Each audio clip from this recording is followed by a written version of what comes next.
How Bizarre is intended for mature, open-minded audiences only. If you are easily offended, we suggest you turn this wacky shit straight off. Been a bit of a break, and I gotta say, and I warned you guys, and now I've mellowed since I texted last night. I was really fired up last night. Damn it. I almost wish we would have recorded last night. Well, I'm still fired up. Still got lots to say. Yeah, get more fired up, Ron. I'm a little ranty. Not randy, but ranty. First, the petty shit. Let's just get right on into it, and then there's no soup de jour. Then you guys can, any news or any updates or whatever you guys want to share before we venture forward. So first, the petty shit, the Olympics.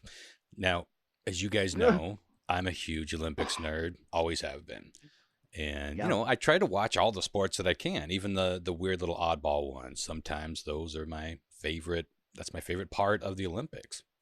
Now, about 10, 15 years ago, it was a pretty decent time to watch the Olymps because they've been, as long as I can remember, they've been carried by NBC. So you had NBC, MSNBC, CNBC, and NBC Sports. And they were all carrying different events from different Olympics, basically all day long. And it was great, you know, and as long as you avoided the news online or television, you could usually watch quite a bit without things being spoiled. And then, like many peeps, a little later on, I cut ties with my satellite dish and found myself in a bit of a dilemma concerning the Olympics. But yeah, the Olympics after that was a little bit of snafu-y. But last Olympics, Olympical. I was Olympical after all this. Let me tell you what. That was a great giggle. But the last Olympics, not this one that just ended, but the last ones, NBC Sports had an Olympics app or an addendum to their app that was released, and it was awesome. You could watch all, you know, live shit at 3 a.m. If you wanted to, or catch the replays anytime you needed. And it was all part of this one app that I think was like $10 a month. I used the same app for the Tour de France at that same year, and you know, which I thought was a little spendy, but I knew that I could just be canceling it after the Olympics. So I figured that's how I spent $70 for my NFL package monthly. Yeah. It's the only time that's nothing. Yeah. Well, I figured that it would be the same setup this year, but nay. So with the launch of the Peacock app, which I subscribed to, there was all this buzz that Peacock was going to be your home for the 2020 Olympics. They still call it the 2020 Olympics, even though it happened in 2021. And I thought, great, I already subscribed to that app, so I'm set. But I log on to Peacock opening night, and imagine my dismay when I can't find anything but replays of Olympic trials that led to the Olympics, and these had happened like a month prior. I'm like, what the fuck? Where's all the Olympics? So I got online, and everybody else was asking the same thing. Where the fuck are all the Olympics? Peacock had the Olympics logo under its logo at that point on the app. So you think, they got to be here. But after all this hype, it turns out Peacock lived up to its name and served us all a bunch of poppycock. So I did right there. That's the only thing I had written down for these notes. Good. I just needed to hit that one. It's no Olympical. But it's no Olympical wordplay. But so all you could really watch on Peacock was replays of events, but they were several days behind. So there was nothing up yet. And I'm like, okay, how do you watch the Olympics? The main answer was signing up for something. Maybe this is like similar to what you subscribe for football. I don't know, but you got to subscribe to something like Fubo, or is it Fubo? Exactly what it is. Yep. Or Hulu Live, and which is all Tubo, like 60, 70. They're all between like 40 and $70, some shit like that. I'm like, fuck this. There has to be some way. So I finally found that there was a separate NBC Sports app, like a different NBC Sports app. So I downloaded that, and there was all the shit that I'd been looking for, live feeds and all the replays. So I hit play, and it says, you have 30 minutes to enjoy this free preview. Wow, they're making this real hard. Oh my God, we're just getting going. We are just getting going. So, okay, well, what's the preview for? Because that's what I want. Show me what's next after the 30 minutes. And it didn't. I had to like it stopped and it said, you're not authorized to view this content, with no link to click here if you would like to continue Please watching. deposit 25 cents. Your eye twitching right now. Oh my God. We're going there. We're getting there. At this point, I'm more bemused than anything. If I'm being honest, I'm just like, like what am I missing? I felt like it was me. I got pretty good self-esteem, but at this point, I was feeling like this has to be me. Like I'm missing a button or something. So I finally do my own research to find out what that subscription is. And all it is they want you to log in with your TV service provider, which of course I don't motherfucking have. So I'm like, there has to be an option where I can just pay for NBC, for like the NBC shit. What I thought I was already doing with Peacock, and just pay for that separately, a standalone, just for a month. And so there was another separate NBC sports package for $10 a month. So I sign up for it and try to log back in. No, sir. I don't like where this is going. Didn't work. No. So did you read the description? Was there like sports package including Olympics? Yeah, and everybody had the same. Well, not everybody, but a lot of people. I researched it, and I found all the people were stumbling through the same things that I would have to wager that most people Did you do your own research, Ron? I did my own research, man. I put some stuff into some stuff, and I read the thing that spoke to me most. American research. There is this service that actually has a separate app from the ones that I'd already downloaded. So I downloaded that app, logged in, and we're looking good. Except I can't find the Olympics in the lineup of events anywhere. And I'm like, what in the fuck? Continue just settling in. Get your whiskey. Oh, yeah. Half a bottle in by now. I'm so pissed. Your rope. And there is a principle thing. Old episodes of CSI. I was just like, if I had hair, I would be pulling it out. I was like, I got to see this through. Like, how can this be so hard? And I'm already paying for all these things that should have one of them should have got me to the Olympics. So I once again go back online to find that NBC just right before the Olympics started, they don't carry the Olympics anymore on that one sports subservice as a standalone thing that you can pay for. They just pulled that away. So I had paid for a month of that bullshit for nothing. And I'm this close to giving up at this point, but I still knew that there had to be something. So what I came up with was a trial month subscription to Sling TV, which is one of these accepted service providers for NBC Sports. The original app that I had tried, but I did sign up for the wrong one. There were two packages, and the second one is the one I needed. That one was an easy fix. So now you have access? You're using Sling TV? I'm using Sling TV. So I got that fixed. I got the right thing. I logged in, and just like that, there everything is. And 4 days into the Olympics, I'm about to start getting caught up. But are you recording stuff in your cloud and everything? Let me take a sip of water here. No, you don't need to do that because they archive it, and you can just watch the replay anytime you want. So I'm starting to get caught up, but it gets worse to me because the brilliant powers that be decided that the best layout for the app would be to put all of the results of the events of that day at the top of the fucking page. So it's spoiled? And make you scroll past it to enjoy the full replays of the events that they just fucking spoiled for you. Oh, that's rough. Jesus fucking Christ. And then I'm like, okay, I don't know any other way to do this. I've come this far. I really just don't want shit to get spoiled, and I can watch stupid shit. I literally had to cross my eyes when logging onto this app. That's the only thing I can figure out to scroll down. You should use some gaffer tape at the top of your monitor. Well, yeah, that's not a bad idea either. But this is all on my phone, So it's like, I have to cross, really? I have to cross my eyes to not be spoiled by your fucking Olympics app. Anyway, so then I'm like, okay, well, at least now I can start, I can watch, I can get caught up on the replays whenever I want, but I still like to watch the, the live NBC coverage, the primetime coverage. that's hosted, and you get all the behind the scenes and the stories and all that. I like all that.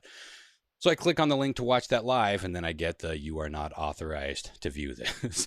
So for whatever fucking reason, it never let me watch any of the live NBC stuff. It must be yet another separate service that you'd have to pay for, probably Fubo, or whatever the fuck, one of those more expensive packages, I'm guessing. Can I talk Fubo? Are you done with this? Is there more? Oh no, there's more. There's more.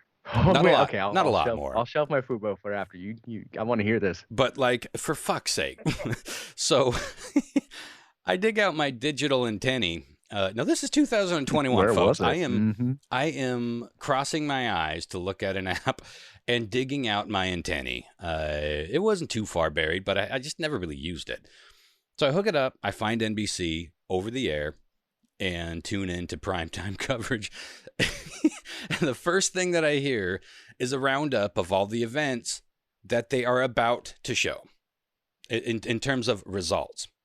So it was like, stay tuned to watch so-and-so win the first ever gold medal in women's skateboarding. And then later on, so-and-so has to settle for silver. And I'm like, do any of you understand how sports even work? Like, what the fuck? How can you bungle this so incredibly badly? And I kept thinking to myself, are they actually trying to kill the Olympics? Because that makes more sense than this shoddiness. So it's aired live though, right? You can watch a live broadcast, or is that not the case? The games, the events are aired live, but that's like at 2 or 3 in the morning because these were in Japan. So you can watch that. You can't watch the NBC live stuff. You can't watch the primetime show where it's used to be hosted by like Bob Costas. It's my understanding that the news outlets report on these wins immediately. So I bet they're just like, it's common knowledge that the U.S. took silver, this morning, or I don't know. I wonder if that's what it is, but it does sound stupid as fuck. It doesn't sound like a very good. It's an interesting thing because most of us watch sports live, but we've been taping games since we could tape games. So there have always been, people have been. I remember even watching if you tape tonight's game, you might want to turn this off for a minute. We've been aware of spoilers before the term spoilers was even a thing, really. Yeah. We've had this kind of mentality. We should know better. We should fucking know better. We should at least put the results. If we're talking results, go ahead and spoil what happened yesterday, even though I'm not quite up. That would still be a spoiler, but at least that's explainable or, understandable. You literally just, and they did this every night. So I just stopped watching the live. They kept giving away things that were coming, and then they'd be like, "Stay tuned for the full 3-hour exciting event that we just ruined for you." It's like, well, who would? I feel like they think that I feel like the executive decision was made in a committee somewhere that it would keep viewers more interested, at least American viewers, because we're fucking dumb as fuck. That they can't, if someone doesn't say, "Oh, an American won the silver or won the gold," or if we don't know, something happened. But couldn't you do that with just good hype? Like you are not going to want to miss what happened on. People are fucking dumb as shit. This is, if I've learned anything over the course of my life, this is what I've learned. I understand that, but who wants to watch spoiled sports? It's all pandering to the lowest common denominator, and some network executive decided, we have to keep it jazzy. It'll be interesting if a gold medal got won. Well, of course they fucking did. That's what you do in the Olympics. But that's what they think is going to be the hype thing, right?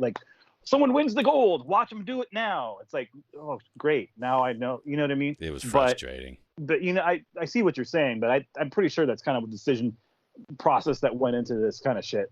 Well, 3 service signups, 4 apps, and an antennae, and a whole lot of cussing to watch me some badminton.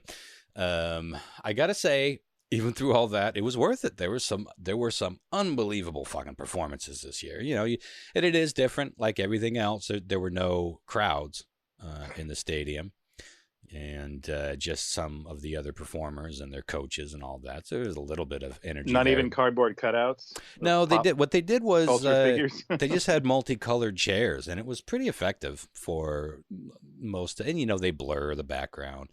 But I'm also kind of used to that by now. I spent all year watching sports and just kind of getting used to it. But anyway, I want to, before turning it over to you, Chris, I know you wanted to talk Fubo. I was about Fubo'd with this fucking fiasco, but you brought a story, at this point, it's a few weeks ago, about the handball team that got penalized for... Stop. This is News Quiz Quest. I can tell you right now. Well, I won't be. I don't see how I could spoil anything for you on that. Oh, okay. I will just say that when you brought that question, for some reason, there's an update to it, and I thought that's what you're going to reference. Oh no, I haven't seen any updates, so that'll be a totally guess for me. I'm curious though. For some reason, when you brought that story, I was thinking my brain connected it to volleyball, and I think I even commented on that. That's and it's a similar thing. Like they have similar outfits and similar. They just get shorter and shorter and tighter, and that's been part of the discussion. But I completely forgot what the sport of handball was, and I was really reignited. If you guys don't know handball, I highly advise checking it out when, especially in the down seasons, when you football or baseball, whatever you're into. If you're into football and you're into maybe hockey, or I think it's a combination between hockey, football, and basketball. It's a high-paced, fast-action sport, and the sport.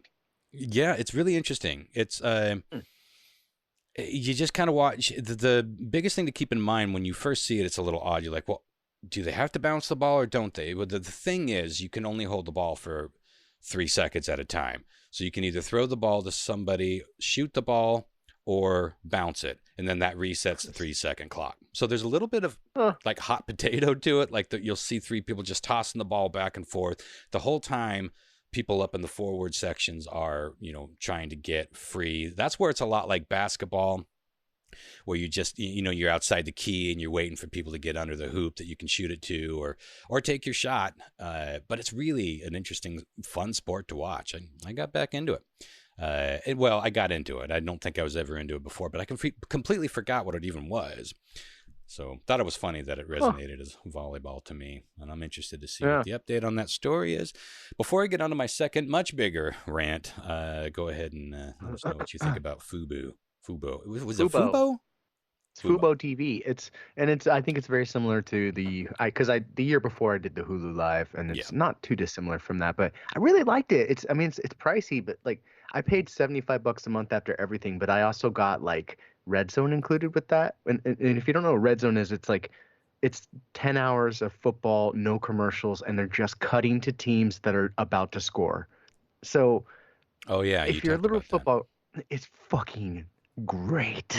So you get up to four screens to stream. So I put the Seahawks game or whatever I want to watch on the big screen, and then on a secondary screen I'll put Red Zone on and flip those when I'm watching whatever. But it gives you cloud storage too. So like there were times where I'd be fucking at the beach with my kid on a Sunday, and I'd like be missing the Seahawks game, and it would be recording. And once we got in the car, I could watch it on my phone from the beginning, get home, transfer it to the big screen, and it was great. It was fucking awesome. But like you, I had a problem. And that problem was occasionally you would go to start that game, and instead of starting at the fucking beginning, it would jump to live first, showing you the goddamn score. I can't tell you how many times my sulky shoulders were like immediately like, because I could see like we're fucking down 40 points in the third quarter, Yeah. Anyways. Yeah, that happened a few times too with it was all over the map. And what's funny is that they touted like they would say, well, this one is commercial free since you paid.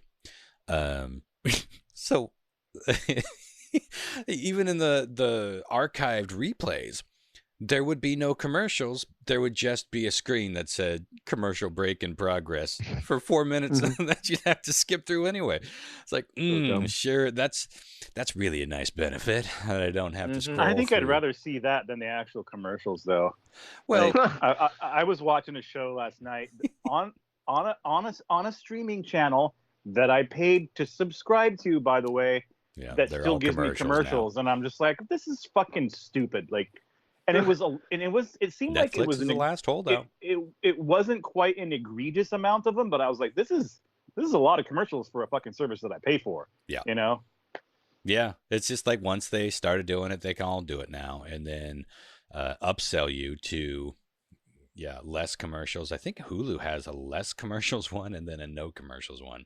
They tiered it so you can dial in your exact specifications. But yeah, I see that happening more and more. I'm still kind of shocked Netflix hasn't done it yet.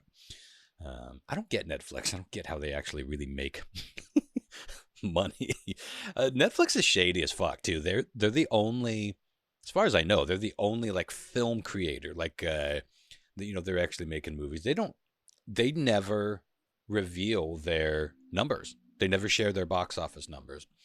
Now you're not required to unless you're going through like certain entities and certain review agitators. Some of them require that, but they're just like, fuck you. You don't need to know. It sounds like, what was that Coen Brothers anthology? The Buster, Was it Buster Scruggs or something like that? Buster Scruggs. I was muted saying the Ballad of Buster Scruggs. Really good. But someone was like doing the tallies outside of Netflix, and they're saying how this movie made like $35,000 in its opening night. Like how's that possible? And then Netflix is like, basically, we don't need to explain anything to you. It's like, but if that's true, that's a disaster for something that's Hollywood, right? So it's like, no one really knows what's going on there, and I guess it doesn't really matter. But anywho, I think Hollywood accounting has always been known to be specious in any case. So that's racist. Check out some handball though. Second rant. Speciesist. This is going to be the doozier of the twosier.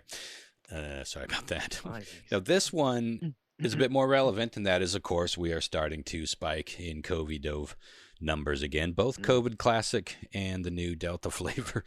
And now we have this added benefit of vaccine mandates starting to pop up for certain lines of work. And I don't think any of us really want to see this kind of thing, but my frustration is still mostly with the anti-vax movement in general, because, and it's interesting how many of these people that are now crying foul about this, and I think it's fair to cry foul to some degree of this, what a lot of people consider an overreaching of the government into our personal bodies.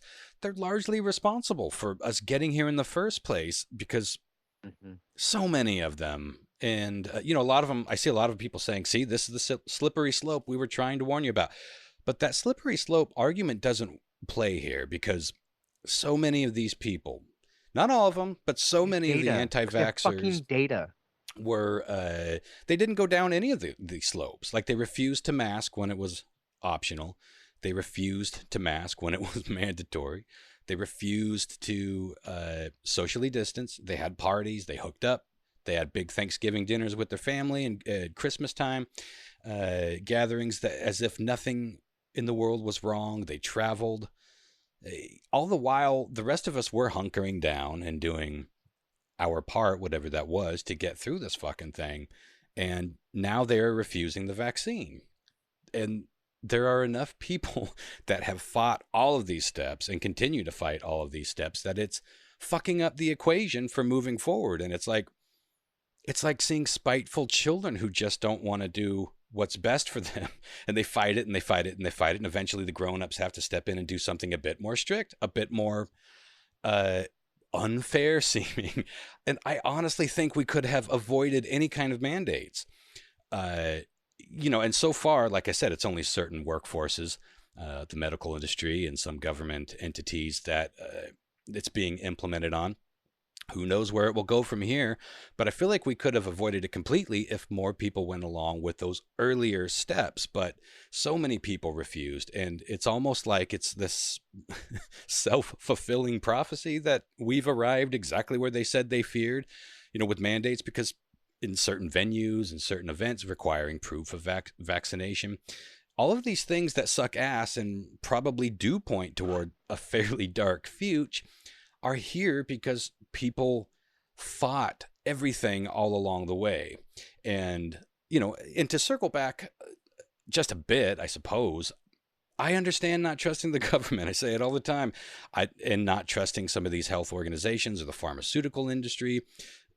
You know, I don't trust them. So like everyone else, I've had to just follow what logically makes sense to me. And I also completely understand not wanting to get this vaccine. You know, I do. I especially understand being hesitant to give it to your children and to encourage your children to get it.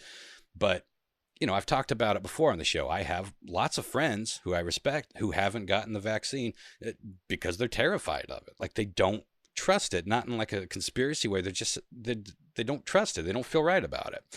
But they have respected COVID in all the other ways. They continued to mask even after the mandates were lifted. They continue to socially distance in most situations, even when they didn't have to.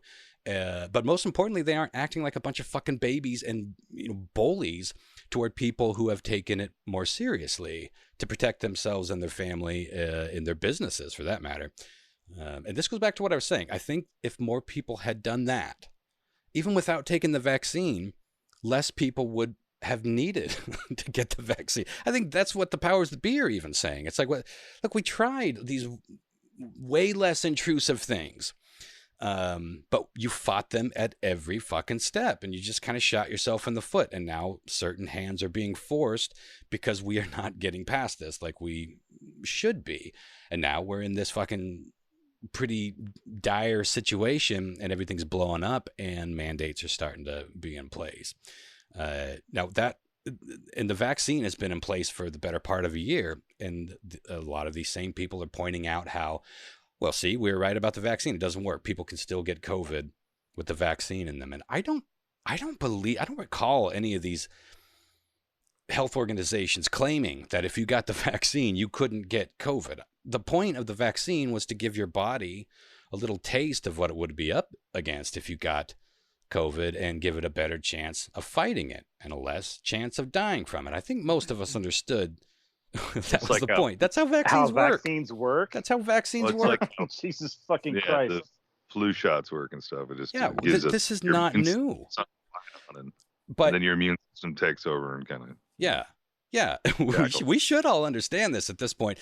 Your misunderstanding of science is not a gotcha moment here. The vaccine is clearly having a major effect, because something like I think it's like 95% of everyone who's getting really ill with it now are unvaccinated. That has to mean something. Yeah. Last words. I wish I got the vaccine. I wish I got the vaccine. Oh yeah, you can bet that's a lot of people's fucking heartbreaking. Last words. It is heartbreaking. Like I understand where you're coming from with the I understand everyone's hesitation. I fucking don't any longer, because we have the fucking numbers, we have the science to back it up. There's all these fucking misnomers flying around about this vaccine being like the most rushed and ill-prepared vaccine ever. It's bullshit. Yeah, it is so widely bullshit. tested, and it has been so widely tested globally since it's been launched. Yeah, it's not really fair stupid to even call it an experimental vaccine by most standards.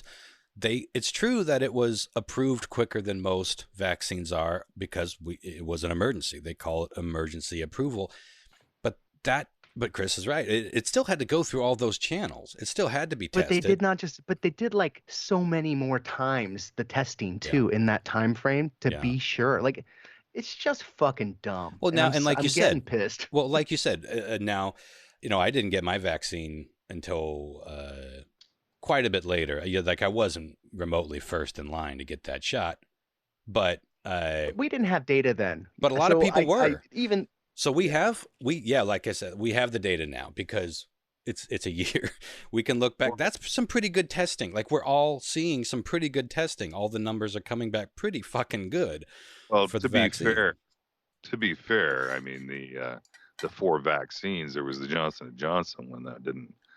It had bad effects on a lot of people. And if you were to actually think about, like how we grew up, Johnson & Johnson, that name, it's like baby powder. The name doctors trust most. I would trust Johnson & Johnson more than, Pfizer's or whatever the hell the other one was. It's all fucking marketing.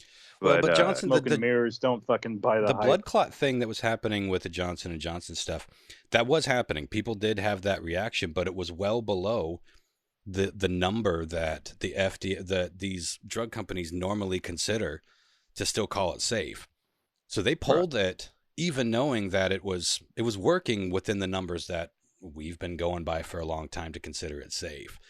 So yeah, shit was, but yeah, to your point, it was more, that didn't help anything. It didn't help anything that all of a sudden making headlines were all these people getting blood clots. But again, this whole thing is about numbers and what numbers people want to pay attention to. And the amount of people that were getting sick from the vaccine was so tiny in the grand scheme of it.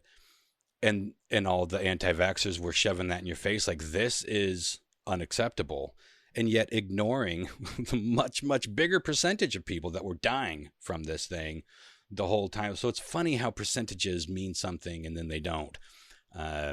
But yeah, it all comes down to trust to some degree. I mean, going back to Johnson & Johnson, but the people that the anti-vax community by and large are choosing to trust just makes it makes me shake my head.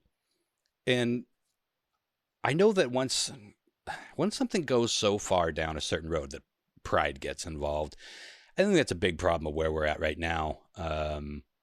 Is that you know, it's all over. Like, you're never going to go back. People really have a hard time admitting they're wrong in general. Like, it seems, I think that's an admirable human trait, to be able to admit when you were wrong. And that's how we heal. You're supposed to learn and grow, And that's right? how we You're supposed to be, progress. it's Exactly. just like you'd say when we listened to fucking 15 years ago when we started this podcast, some of the shit we said was questionable. A lot of you know, it, like, yeah. we aren't those people anymore. No. Like, you're supposed to grow and get better. Yeah. And that's, and admit that you, like, oops, live and learn. That's the whole point. That's the fucking motto. Stubborn people who have these, like, low self-esteem, I think it's low sense of self-worth, to just be able to admit that you were wrong. You know, it's like, nope, standing on my guard. And there's also this bullshit notion that it's somehow noble to, like, stand, boy, that person's just standing firm no matter what. That's not noble to me. It's all sense of ego. Yeah, it's a 100% tied to the ego, and we all know how powerful that is. And that's, you know, stay the course, right? Anyway, I've talked to enough people outside the U.S. at this point to know that this is obviously not solely a U.S. problem. I was talking to Spencer over in Wales, and it sounds like things are heating up there concerning the government mandates as well. But again, we have to look at how this thing went all along, because you may have been doing the right thing. You may have been socially distancing and going along with it. And now you're like, well, fuck it. Why did I bother with any of that? But you got to remember how many people didn't. That's the key here. And it's not about pointing the finger and being like, shame. It's like, this is what it's going to take to really fix it, is to understand that you can't just not give anything into the cause. You can't fight. You know, it's like, I don't know. We've had it so good in this country, relatively speaking, most of us have, that we've been spoiled, and we think that the slightest inconvenience or irritation is somehow an affront to our God-given rights. How many times do we hear that shit? And which I always find, I mean, we all know how this country was founded, right? I mean, it wasn't even 300 years ago that we showed up and did all the horrible things we did to the people that were just living here, minding their own biz. We should be humble as fuck with that in our rearview mirror. And yet we act like God himself placed us here as some sort of superior beacon of light and hope for the rest of the world. It's like, how fucking obnoxious must we look to the rest of the fucking world? Speaking of God, though, I wanted to, these mandates and having to show your virus card is going to do very little to sway certain people away from thinking that the mark of the beast is within this here vaccine. But I wanted to touch on that. Let's talk about the mark of the beast for just a minute. Here's a little of what the Bible actually has to say about the mark of the beast. Revelation 13, 16 through 17, there's a little snippet here. A mark on their right hand or their forehead, and provide that no one will be able to buy or sell except he who has the mark. Doesn't say anything about going to concerts and having to show your Vax cards to get in. The Vax card is not mandatory for you to buy and or sell things. You know, I remember in the early days of credit cards, I'm that fucking old, the church was saying credit cards were the mark of the beast, or opening the door to the mark of the beast. A little bit later on, it was UPC codes, right? A little bit later on, microchips. There's always something being touted as the mark of the beast. Now, could any of these be a precursor to something like the mark of the beast? Yeah, if that's a real thing and Revelation is actually going to happen or happening, of course, these could be precursors to it and are. But I don't remember any part of the Bible that says if you do this, this, and this, and you avoid that and that, you can stop the tribulation. It sounds pretty definite. Like, no, this is happening. Here are the signs. And you better be right with God, or you're going to go through some rougher shit than you're already going to go through just being alive for the tribulation. That's essentially what it says. A little more here. Oh, also, we didn't take the vaccine in our right hand or our forehead. I don't know where you guys got it. That's not where they gave it to me. The Bible is pretty clear about that one. It says it like 4 or 5 times. It says that the mark of the beast will be given in your right hand or your forehead. Has anyone gotten the vaccine in their right hand or forehead? I got mine straight in the butt. Like, how do they? They don't explain like any Christian. Of these things. But I get dialysis done in my right arm. Oh, that's the mark of the beast. You're going to hell, son. Another one here. This is Revelations 14, and I'm just jumping through here. Anyone worships the beast and his image and receives a mark, again, drives it home, on his forehead or on his hand, will also drink of the wine of the wrath of God. So they even hammer home the right hand and forehead thing several times throughout the Bible. Revelations 13, Maiden fans will know this one. This is the New English version. The one on the album is definitely ye old. Let the one who has understanding calculate the number of the beast, for it is the number of a man, and his number is 666. I haven't seen anybody talking about 666 concerning the vaccine, but I'm sure there are some truly convincing YouTube videos out there. So prove me wrong on that one. But if all this wasn't confusing enough, it's like how people arrived at the vaccine. Ow. Sending you to hell. It's like we ran a story in the Comet magazine that was written by a European essayist named Erika X. Eisen that talks about the Georgian era Britain's anti-vax movement concerning smallpox over 100 years ago and how everything lined up just like it looks now. It looked identical to what's going on now, including people claiming that taking it was taking the mark of the beast. But my question is, like, who is the beast here? The government? Fucking right. Pfizer? Who's the person that we're supposed to be worshiping to get that mark, right? Who's the entity that there's no beast to worship to get to the point where you're like worshiping the beast and getting the mark in your hand. Exactly. And I also don't see anything in the scripture saying that God is going to make this shit tricky. So, you better be careful because he's going to get one over. It's the brutal form of Revelations is what it is. And the mark of the beast, what they're thinking is more of conspiracy levels of people with getting the virus, that they're actually getting microchipped. And it's kind of like the same theory of getting tattooed when you were a Jew back in, the war. You would have this marking on your arm, of, slavery and everything else. So it's kind of, I think, wrapped more in the fear of that. Versus, once again, though, if they're afraid because the Bible verses, it doesn't match up to what they're afraid the Bible says. The takeaway is at all. You're kind of going rogue here, which of course that's what people bring do. A new faith. That's the main thing is your faith in whatever your religion is or whatever your theory is. It's all kind of enveloped inside of that, It's a tough nut to crack too, because it's not written in stone. It's not black and white.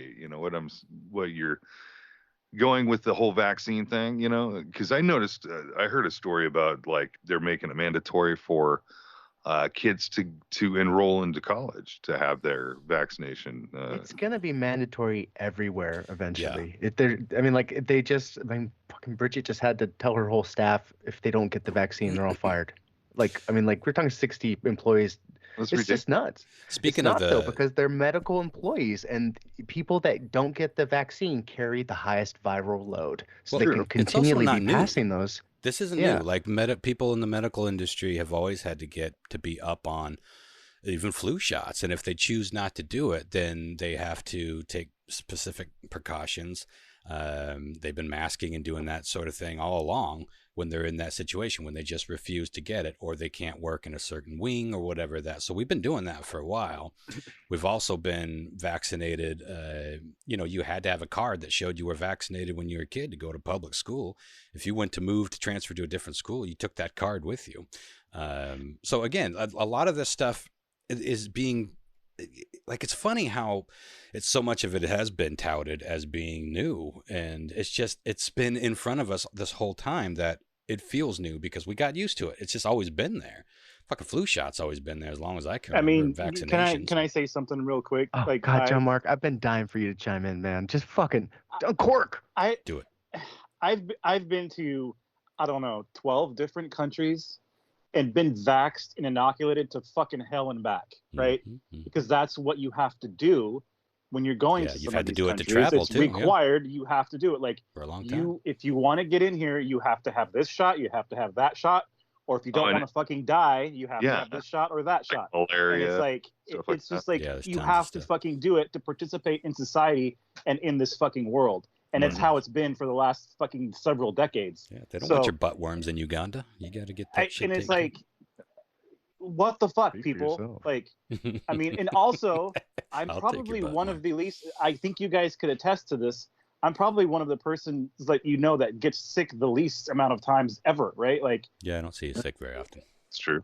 And it's like, I don't know if it's just because, like, that's how my genetics are, or if it's because of all these fucking vaccines, or if I've been exposed to a bunch of shit. Bangladesh has made you inoculated for life. I don't know, but it's like, get the fucking vaccines. Like, they fucking work. Like, they fucking work. Like, there is, with everything, there's a small percentage of people who are going to have a negative reaction. Does anybody watch fucking drug commercials on TV? Anybody seen a fucking commercial for a fucking pharmaceutical? Yeah. You know how many goddamn things they list as like, don't take it if this and this and this and this and this. You might experience this or death. What the fuck? Yeah, like, that's my favorite when you might experience death. Is there any conspiracy? Is there any big like conspiracy like fucking boards about like, oh my god, Big Cialis is fucking trying to kill everybody with fucking? Come on, just fucking come on. Yeah. Well, yes, preach. Again, that's for sure. Again, it's like, why would God, going back to the Bible thing, and then I'm almost done here. I just wanted. This is like the last thing that I keep seeing people post, and that you can't really address. I mean, it's religion in general. It's like, what are you going to do? But I just like, what is the logic? Why would, I mean, most people are getting the vaccine to either protect themselves, their family, or their fellow human beings. That like they feel it's a sacrifice. It is a sacrifice, especially something that's been touted as an experimental thing, and there are some unknowns attached to it. Why would God send you to hell for doing that, doing something like that? It's like, do these people know their own religion? And of course, they probably don't. I would wager that most people that stand on the Bible as any kind of flex don't even really have an idea what's in it. But anyway, so all that's nothing. There's very little here that's actually new.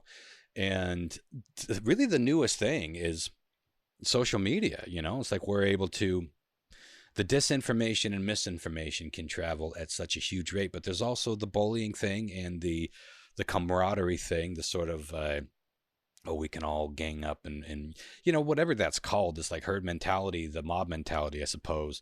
The internet was a mistake. It feels like it.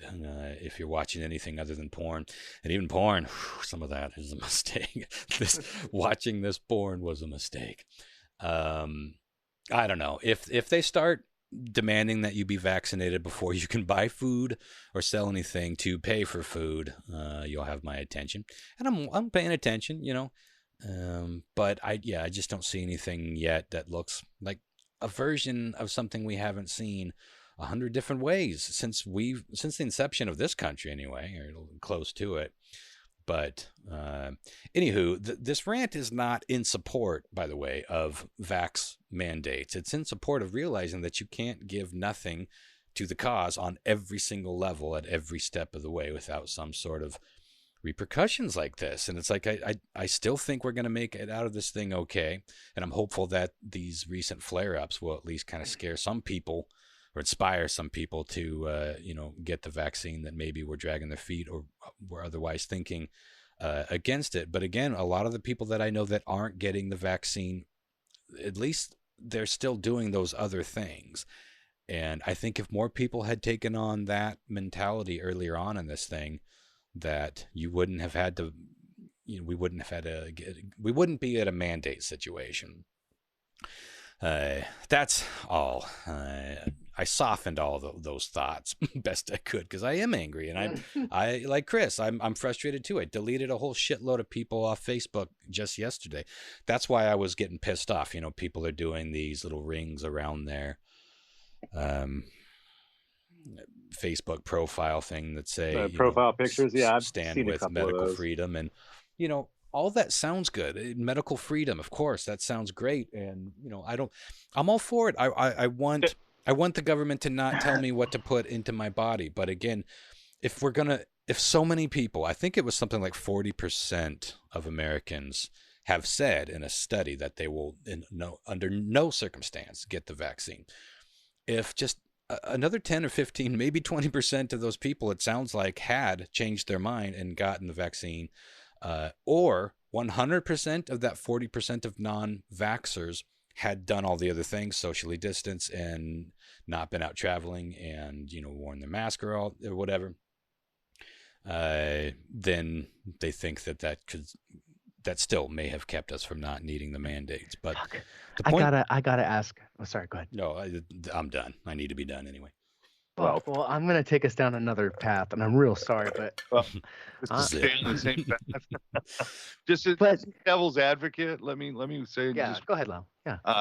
I refuse to take it because I have a lowered immune system. It would probably make me sick, put me in the hospital. You're a special case. There are special cases.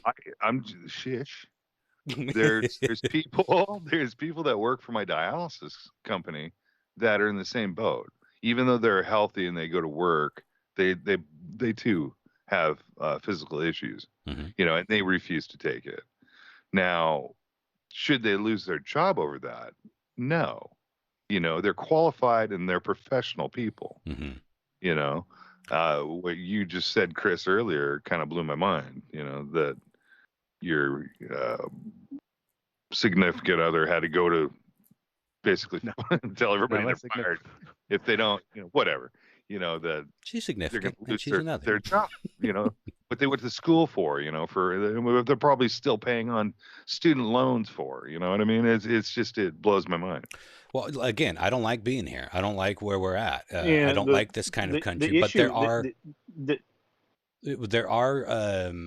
what's the word? If you have health issues, this thing is not, coming down like law from what I've read. Now, obviously, we haven't really seen it in practice yet, but supposedly there are workarounds. Government mandated. Whether Governor Inslee. No, I mean in terms of that, like if you have a health issue that makes it not make sense for you to get that vaccine, there's going to be a screening process for that. Like there's going to be something. There's options for those people to not. Mm-hmm. Somewhere between being fired and business as usual, from what I've read. But I don't know. We'll see. It sucks. This all fucking sucks. That's the point. And I think that we should have done more. All of us could have done more, I think. But a lot of us should have done way more to prevent being in this situation where we have to get next level medieval. Go ahead, Chris. Did you guys hear about the Offspring's drummer? No. I did. I got a real problem with this. I got a real problem, guys, and I can't tell you why until I do my album pick because it's semi-related. This gentleman is my favorite drummer of all time. I really, really enjoy this guy's work. His work prior to The Offspring. He's been The Offspring since 2011, I think. And he's a phenomenal drummer. He's a wonderful drummer. Don't know him as a person, obviously, but he there was a thing in the news last week. He was kicked from the Offspring because he refused to get the vaccine. But he put out this big long statement, and he was like, "Listen, I've got this fucking. I'm not defending it because I don't. Some of the verb. He didn't come out and say like I'm anti-vax or anything like that. But he said, I've got this condition. My doctor says I shouldn't get it. There's a chance that it could fuck me up, and my family wants to keep me around. And if they want me out of the band because of that, I respect that. Like, it is what it is. But I can't get it because my doctor says no. But some of the words he used did definitely sound like somebody that has an anti-vax like a conspiracy stance. thing. Yeah. Yeah, and so that bothered me. But it is what it is. Like, everyone's got to work it out in their own little worlds, in their own little circles, and yeah, it's going to be ugly. It already is ugly, but it's going to get uglier, and people are fed up all around. So that's not going to help things. It's bleak. It's pretty fucking bleak. One, that surprises me, and two, I'm surprised it wasn't Dave Grohl. Your favorite drummer. Oh, yeah. Well, he's more of a Foo Fighters guy than a Nirvana guy. So, although those early albums were definitely all Grohl. Yeah. much to William Goldsmith's Color in the dismay. Shade. Yeah. Oh, that's such a terrible, great story. Yeah. Well, anyway, hopefully we won't have to say much more about this fucking topic for a while, but there's some new shit coming down the pipe, and I do hope that. I do genuinely hope that no one's going to be forced to get the vaccine. Shenanigans that I don't like. I don't like seeing what's going on. But again, I got to acknowledge our own, I quote unquote almost half the people in this country had a huge hand in not helping this thing along in a good way. So here we are, and we shall fucking see. One last thing real quick, and then I'll turn it over to you guys entirely. This is really quick. I just discovered I've got one of my screensavers that I have that sometimes pops up is a collection of, I've talked about this website that collects like random weird cameras. Most of them are like security cameras. Some of them are just like in malls. Some of them are in like. Did I finally pop up? Yeah, you haven't popped up yet. By the way, if you do have a camera in your house, for the love of God, all you got to do is set a password and change it every so often. That's all you got to do. These people, these cameras they're not hacked into. They're just found by bots that look for cameras that have admin or pass as the password or whatever the defaults are. They know all the defaults. Well, this is tied to that kind of thing, but it's all just like street cams. You're not going to pop up grandma's nursing home cam like that other site. But this is a Duval Street in Key West, Florida. And I clicked on it. It's like, and there's a whole bunch of like attractive people walking by. It's like, oh, there's some nice people watching, for all the reasons that people watching's fun. And so I just watched it for a little bit, and decent quality cam, and tons of people walking by. It was out in front of a popular bar. And then I noticed that there was a little speaker icon that was muted. And I was like, is there audio? And I clicked on it, and sure enough, there was audio. These things never have audio that you can stream anyway that I've ever seen. And that's like all the fun. Turn that on. Suddenly you're hearing all these drunken conversations on the street. This is why we didn't hear from you for 6 days, isn't it? Yeah, it's fascinating. I've just kind of had it on the whole time. It's better than Big Brother. Now, it's a camera. It's not a hidden camera. It's a camera that's out there. It's kind of a famous camera, actually. And you can find this. Just look up Duval Street camera. It'll come up. And there's been fights.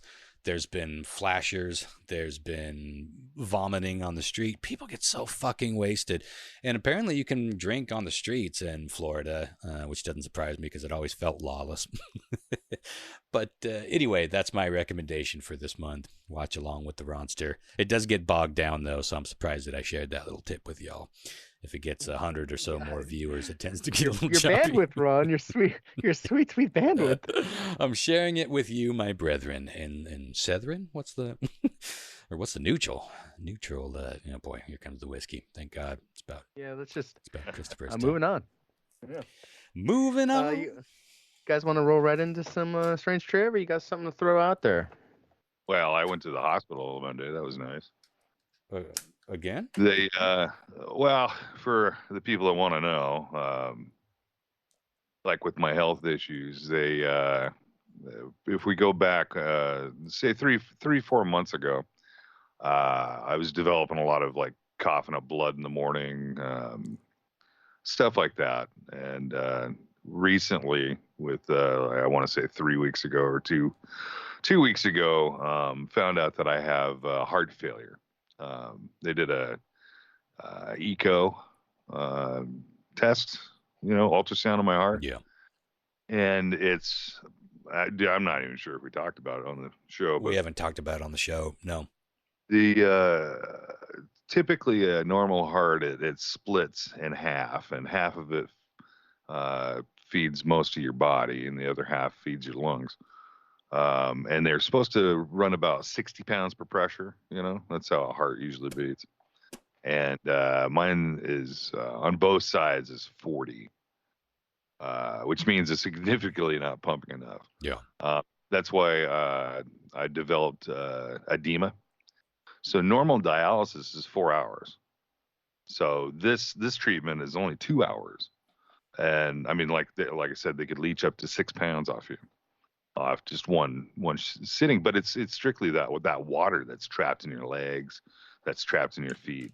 I still have a pretty big problem of the edema that's swells up my feet. My feet get very swollen because of it. And I've used foot wraps, compression socks. So anyway, Monday I went and we discussed what was going on. I still have to go see a cardiologist. So it's like, really?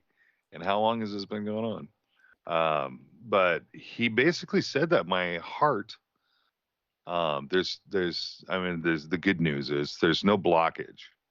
So it's not like it's, from eating cheeseburgers and, I got valves, plugged or whatnot. Right. In fact, it's kind of the opposite. I have a valve that doesn't shut. Leaky valve? Yeah. And it's something that I noticed like a while ago. And I noticed it when I'm shaving, is that I could be looking in the mirror and the side of my neck, my jugular vein that I've already had a stent in, and the same one they do the fiscal on, it pumps erratically. In the side of my neck, it just goes dun dun dun dun dun dun dun dun dun dun dun dun all the time. You can visually see it. And if you look on the other side of my neck, where with my other artery, it pumps normal. It's like a tuck. Oh, interesting. Yeah, so it might be the fistula that is causing all this problem. And the problem is that like throughout dialysis, towards the end, I go into AFib. And what that means is my heart, the very top of my heart, is pumping like a fucking rabbit. It's like as the bottom's not doing anything. And the big issue with that is that once it actually contracts down and starts beating normal to a normal heartbeat, the heart will actually contract as one and go chunk, chunk, chunk, at the top and the bottom. When it does that, the bottom actually shoots out freaking blood clots throughout your body, throughout your vascular system. So it's best never to be in AFib. But if you're in a threat of being in AFib, and it's strictly with me with dialysis, because it's just, as you can imagine, they're leaching a shit ton of blood out of your body for 4 hours at a time. And your heart has to compensate for it. So it's beating, faster as they're trying to suck the blood out of you, to suck the blood back in. Right. You know what I mean? It's like. So they're thinking the heart failure might not necessarily be heart failure, but something that, I don't know. We're still going through it, dude. And that's what's so fucked. It's been months. It's been months of this shit. So what, you just got to see a cardiologist and more tests, I guess, more scans. Like what more can they look at? They could do stress tests on your heart, and they could do some other things on your heart too. Okay. There's a stent thing they could stick in your leg and put it to your heart and shock it into beat, shock it to a normal rhythm. There's a lot of things. They could put a pacemaker in. I mean, that's what they did to my mom. there's a ton of shit they could do. I'm hoping it doesn't have to go that far, and they could just figure out that it's probably something to do with my fistula. It's amazing what that you can do it though. I was always wrong about what a pacemaker was until my mom got one. It was like, it just kind of does nothing until you need it. Like I thought it was something that just like was constantly working in there, but it's just like one. It's like kind of like, I mean, from what I understood, it was all kind of like those paddles in the back of the, like when your heart goes. For her, it was AFib. I don't know if it shocks other things, other abnormalities. No, it's the same thing. Resets it, but and then it goes back to sleep. No, it's the same thing. When is your appointment with the cardiologist? And you're talking about rants and raves. This is my huge one. Was they were going to do it on my birthday, September 14th, and I was like, "That's cool. I'm fine with that." But I have dialysis on that day. Well, is there any other day? And they came back at me and said, October 22nd is when we get in next. No rush. It's just a heart. What could go wrong? No problem. I'll just die over here in the corner, I suppose maybe that means that they're just not terribly worried about it. Like, is that the vibe you got, or is it just that they're literally that many people backed up? Jesus. Apparently, with COVID and everything it's about to get worse, yeah. Luckily I did describe this to you guys, that the doctor that I acquired is a spitting image of Chris. He looks just like Chris. In fact, I told him by a handsome motherfucker. Yeah, I even told him that when I seen him Monday. Like, dude, check this out. I go, I do. Did you show him a picture of me? Did he agree? Yeah, your profile pic on Facebook. Yeah, I was like, dude, you guys look fucking identical. Check this out. What if you don't do that to people? He's probably like, that guy's ugly as fuck. Did he agree with you? Most people don't agree when you show them their doppelganger. I said, yeah, fuck off. Well, I said you guys could be twins, but I said you guys could be brothers. Which doctor was this? He's my, wasn't my cardiologist, but he was my, this is why you got a bad reading. This is why you got a bad reading. This is like, he just wrote on the chart, fuck this guy. He's like, I'm the most handsome motherfucker of all, not this guy. He's not so handsome. Fuck this guy. Well, what I'm thinking is his beard ain't so thick. Guys at home don't really understand what a fistula is, but that's kind of like where they stick the needles in me to get the blood out. But it's a carotid artery that comes from your neck down to your arm and then splits right about your elbow, and it splits to your hand, and it's a functional artery vein that pumps directly into your heart, and you have one on both sides of your both arms. And what happens is when they tie it off, usually they tie it off at the wrist, and I didn't want that because if I was all determined to go back to work, and I didn't want to cut myself, because if I cut myself anywhere from my wrist up, it could be very deadly very fast. So I opted to have it done right at my elbow ish, right, the crotch of my elbow on the other side. And what happens is that vein, it takes years, but that vein will actually start to develop and get thick and bigger. It's like gross, like my dad.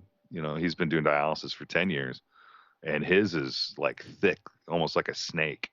That goes up his arm all the way up and almost into his neck. You can see it where it's grown that much. Mine's starting to grow, and I've seen it like in a certain light. If I'm looking into a mirror, and with a certain light, you can see it, how it switchbacks and kind of goes up and then up into my neck. But what I'm thinking is that when it's matured, which it is now, that possibly it could have took a lot of the oomph out of my heart, and especially in that specific valve. You know what I mean? Because as it matured, I think it might have pulled some of the, that pressure from my heart. And it's just, me thinking, maybe overthinking about it too much. But well, it sounds. Yeah. Well, of course I don't know, but Well, the thing is in February when I was down in Virginia Mason over in Seattle, I had an echo test done and I was perfectly fine. They were setting me up, and That's interesting. I was ready to go for transplant. Yeah, guess you would have had to had all those And tests. so it's like, and then all of a sudden, 6-9 months later, Yeah. what the fuck? Now you have heart fucking failure. That's rough. What's going on? There's some specifically pretty obvious going on. So, well, you still seem to have a better attitude about it all than I think I would have. With all these fucking, 2 steps forward, 20 steps back. Yeah, a lot of the hardest part about it is just trying to get help. You know what I mean? Yeah, wouldn't it be great if that was the automatic part? If we could just have help for when we get sick. Really makes my Olympics rant seem petty. It's been 3 fucking months of this, dude. Uh-huh. And, only the best healthcare for this country. Only the best. That's only the We're best. number one. Well, the thing was, We're number one. 2 weeks ago, I actually stopped coughing up blood. So I was like, yay. And then recently, when we started getting the fires, it came back. Yeah, all good. So, fun. And I like this inhaler is supposed to help. It's supposed to go through those bronchial tubes that connect both those both your lungs, and kind of like if there's any inflammation, it'll knock that inflammation out and it'll help you heal. It's just the shit I need, and I still can't get it. Yeah. So now I got to apply for a fucking Plan D for Medicaid, which is a nightmare in itself. So that's what I've been dealing with the last week. Man. I'm sorry you got to go through it, and I'm sorry you've had to go through any of it, and it just keeps on going. But I guess, so are you going with the September date, or you got to go with October? What happened was the very, very next day I called him back because I could change dates in dialysis. Well, that's what I was wondering. Go on Monday or something instead of Tuesday, and because it's on a Tuesday. But they said that it was already taken. Oh, Jesus. And the closest one was like September 22nd. I said, give me that one. Yeah, get it. And if something pops open, well, I guess you can't be that spontaneous when you got. Well, I could be halfway. Yeah, maybe if it's a ways off. Yeah, and that happens quite a bit where somebody cancels and, hey, motherfucker. Yeah. Well, keep us posted. I know you will, and I know a lot of people have been wondering. Sometimes it's easy to forget what we've talked about off the show and on the show, and it's also not our place to bring anything really up. So it's that'll always be yours to what you feel comfortable sharing. And well, for me, it's you guys is the only one I really talk to. I know, and you got to be able to talk about it. That's an important part of this. You got to be able to tell people what you're experiencing. You're the only one going through it.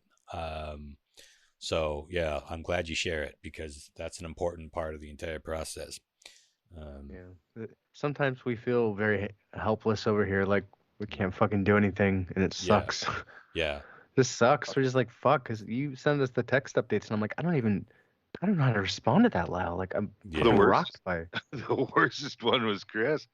He texted me like a month ago, and he goes, hey, man, I'm really psyched, about, do you want a fucking fundraiser for you, bro? And I'm like, fucking don't worry about it. I just told today, that made our hearts sink. Yeah. Chris and I kind of had a side conversation like, Jesus, what does this mean? We're both looking it up. It's like, I don't know. I'm asking my mom, what does it mean? Like, what does this mean? Sounds like no one really knows at this stage, but we'll keep an eye on it. But yeah, that's the sad thing about it. It's like everything was moving along, and yeah. Well, the key thing is get the water out of my lungs and away from my lungs and stuff like that. That's still there. Step one. Yeah. Step one. Get there first. Get rid of the edema, which is it's still pretty prominent in my feet. Exercise the edema. Once that's done, and it's caused by basically a lot of intake, some salt, I was a victim to that. I was cooking for myself a lot, and I was like, cooking a lot of steaks and using salt rubs and stuff like that. I didn't know salt was that bad for your heart, but it is. Yeah. So I knocked all the salt out of my diet, but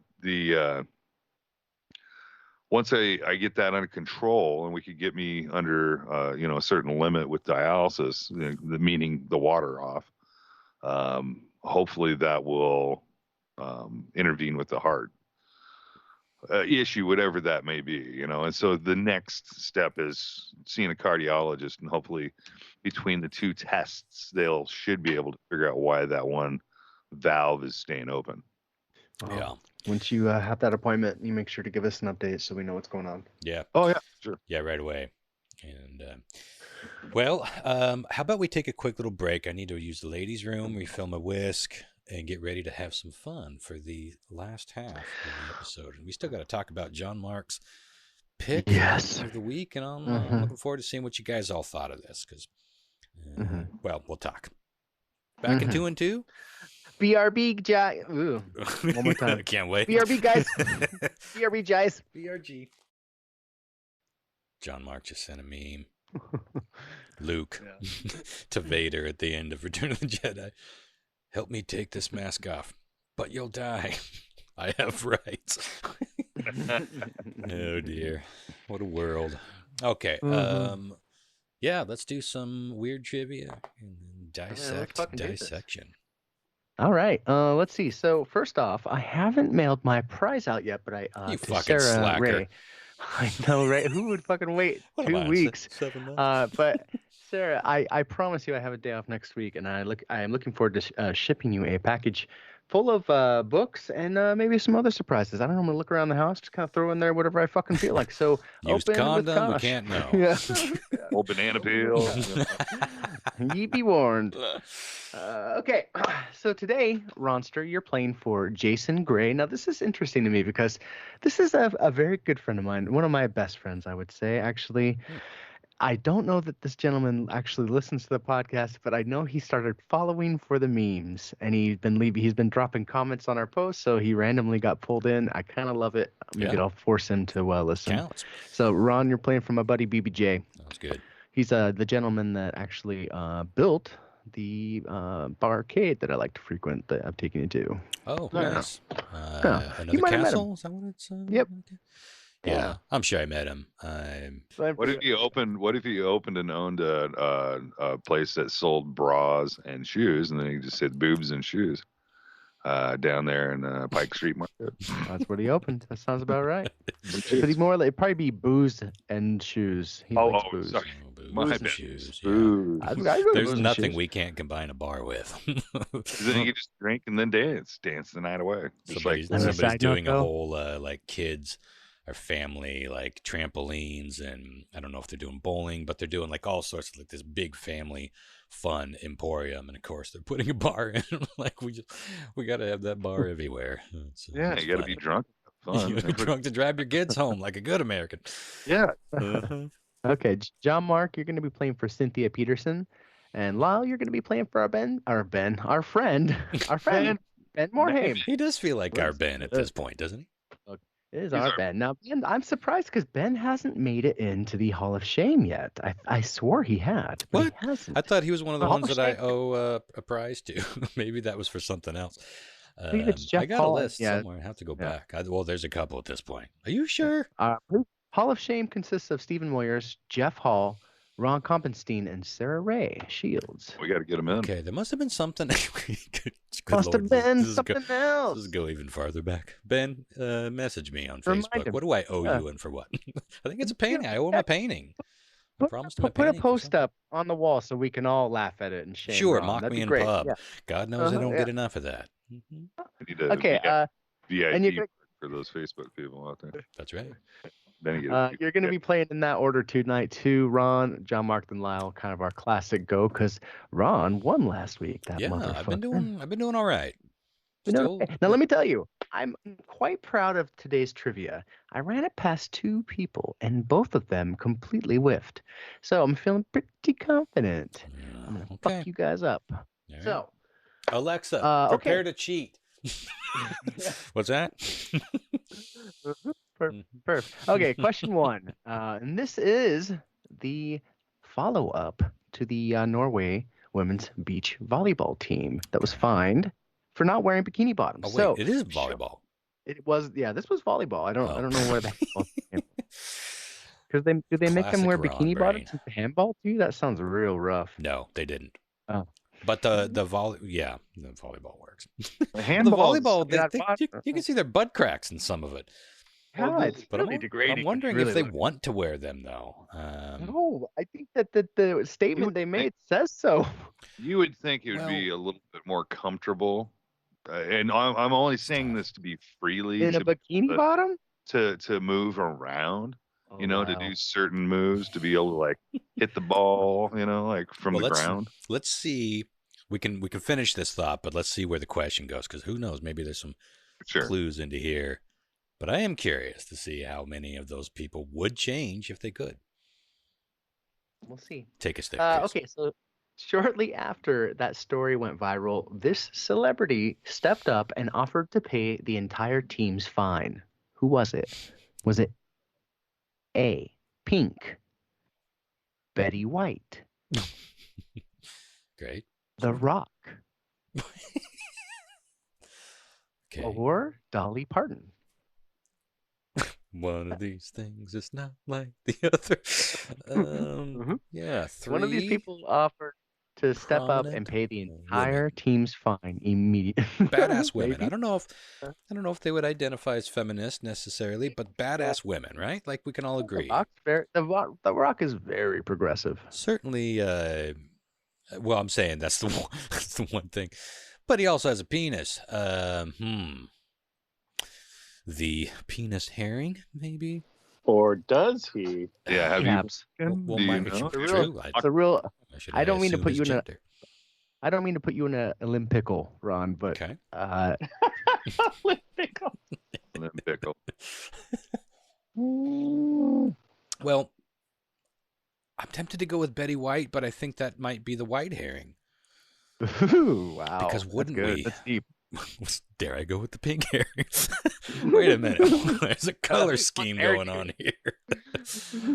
What was the fourth at Dolly Parton? I'm gonna go with pink.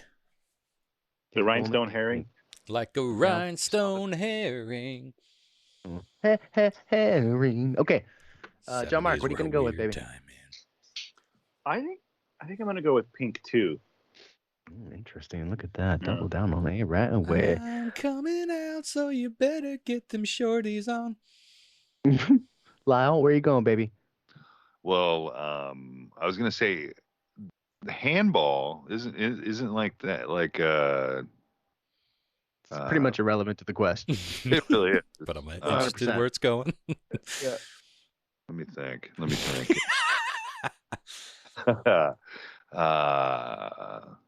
Yeah, this is volleyball. Let me ask you this. What do you think? It doesn't matter what you think, because I think it was The Rock. What do you think of that? I think Lyle's just trying to set up the fucking Rock impression. He forgot what sport it was. We got there. Yeah, he did. And Nailed the landing. I'm surprised you didn't start with The Rock. Stuck the landing. The liftoff was a little tricky, a little dicey, but he stuck the landing. All right, going with C, The Rock. I'm gonna smell the Not candy asses. That's not bad. All I can picture is eyebrows. He has incredible eyebrow work. Just one of them really is all I can picture. That's all you really need. That's only when he can work it that well. Okay, question 2 is a listener submitted question. Thanks to Ben for sending this one over to me a while back. Ben. If you stumble on our Ben did this. If you stumble on a wacky story you think you might make for a good strange trivia here for me, don't forget to send that over to christopher.bazaar@gmail.com. I'm getting more and more people sending them. It's great. Yeah, I love it. They trickle in. I have enough for at least one every round, and I think I'm gonna do a full big one full of other listener submitted ones, like as a special event. That'd be fun. It'll be fun. So this is a twofer. Okay, twofer worth 2 points. Don't fuck around. Okay. Shan't. Just recently, Alabama overturned a 1993 ruling banning this in public schools. The reason they banned it in 1993 was they stated that allowing this in schools violated the boundary between religion and public education. So what's been not allowed in public schools in Alabama since 1993, technically, that was just overturned? Is it A, paper straws? Okay. Is it B, unnatural dyed hair colors? Yeah. Hmm. Is it C, sunscreen? Or is it D, yoga? Unlucky. Oh God, this is tough.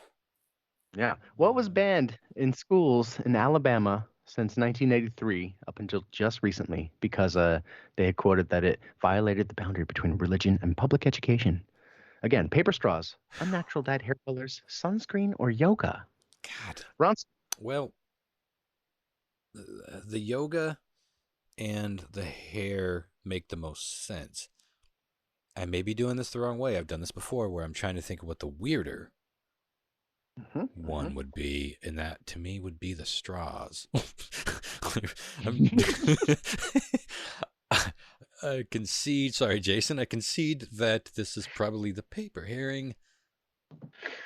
Boy, yoga really resonates though. God, growing up in the Christian church, they didn't like that yoga shit. Ugh.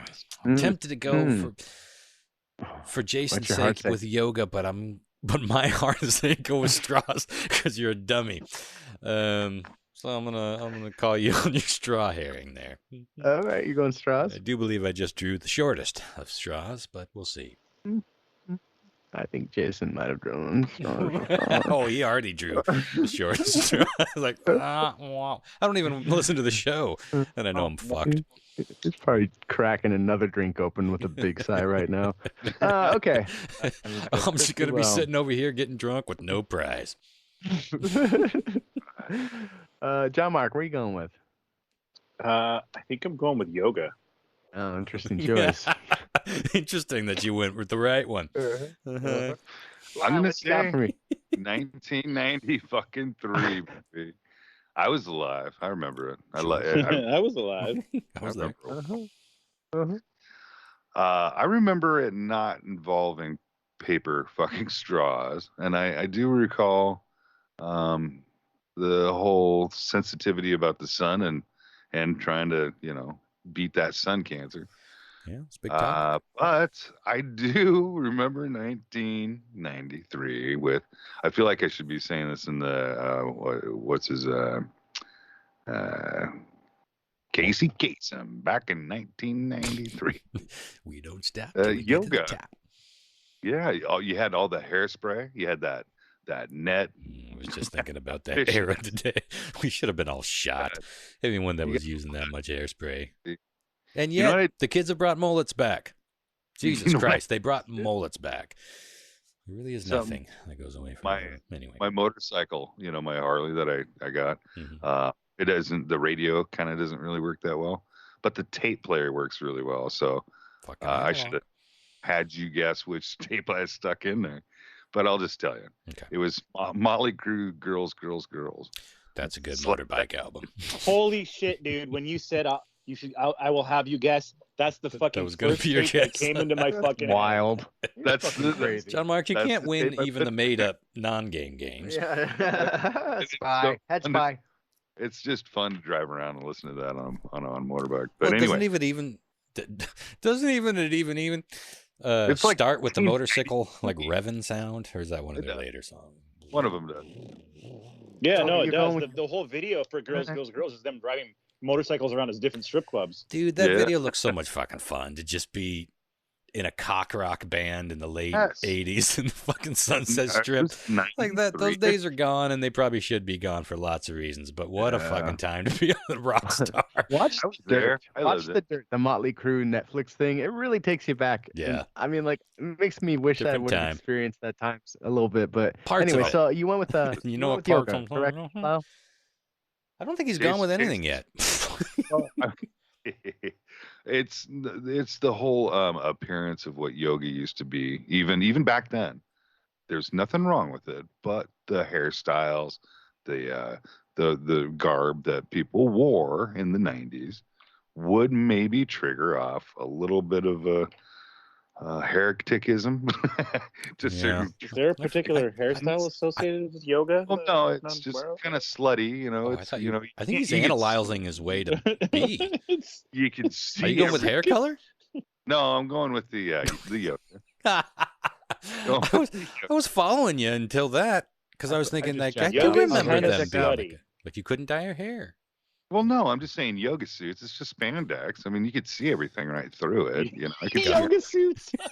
the yoga suits because people wore This is the best. back then. God bless yoga suits. I hope that fashion never goes away. I mean, now only you have yoga I'm all pants, for it.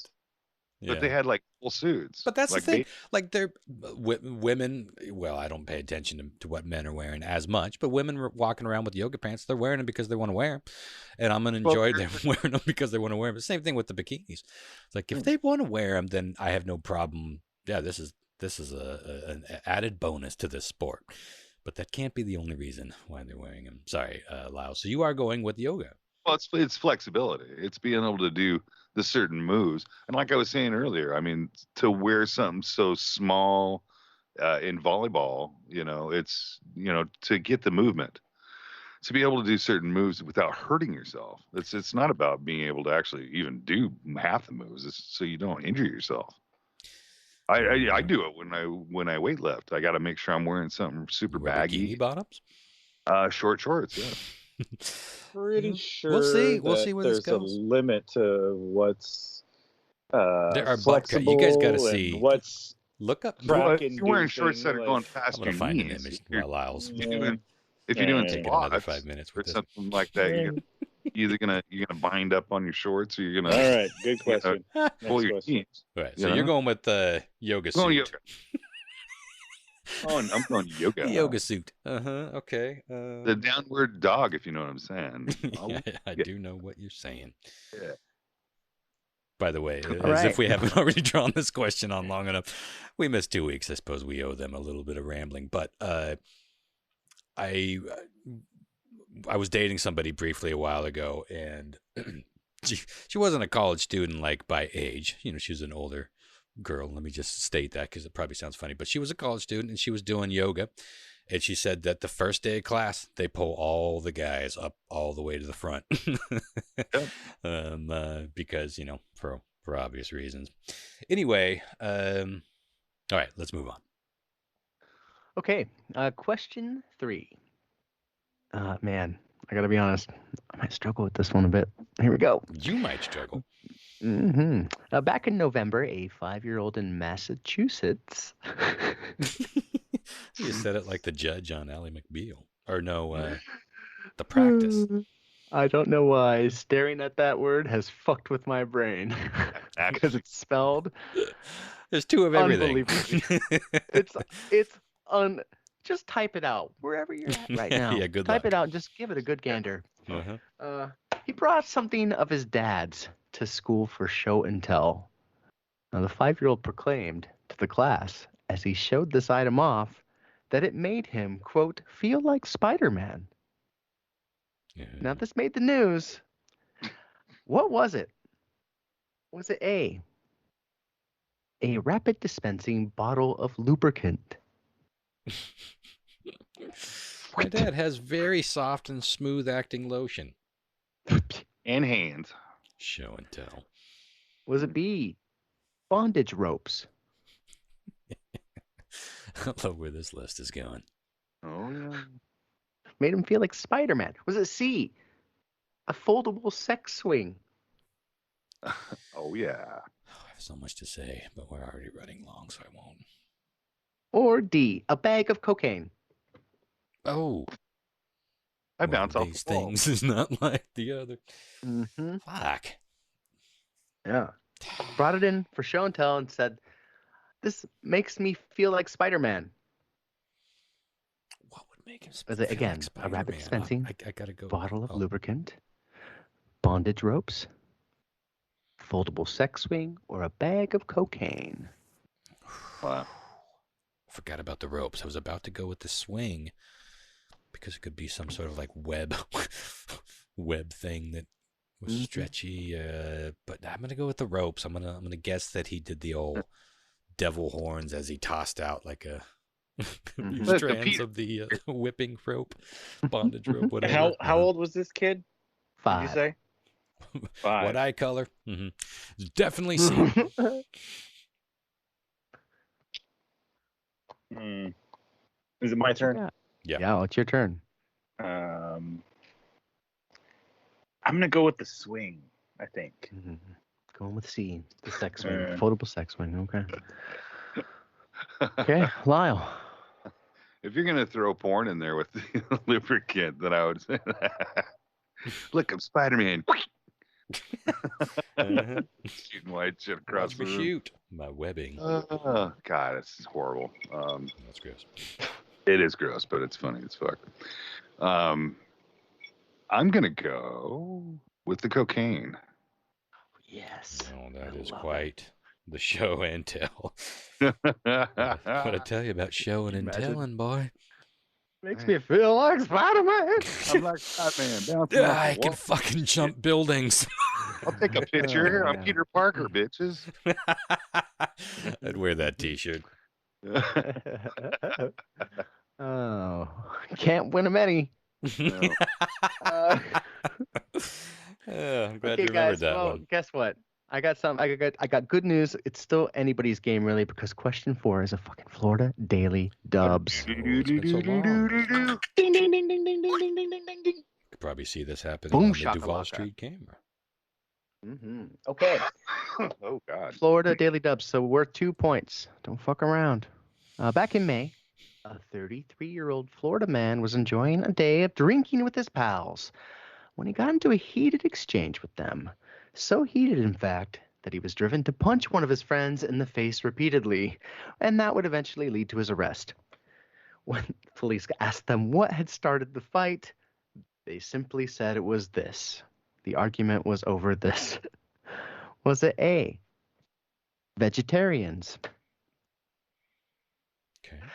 B, a Wi-Fi password, C, Tom Brady, Oh, them's fighting names. or D, pineapple on pizza? Oh, That's so funny. I motherfucker. was just ranting about that. Boy, I was about to go Okay, full Ronster. balls deep into Tom Brady. Boy, that might throw Like me. one does. Well, a quick diversion, because you remember when Jon-Mark brought his hatred of these entities that post like insane stories, like making pasta at room temperature on your countertop, shit like this. It's like inexplicable and just like bullshit, because it gets all these comments, gets all these shares.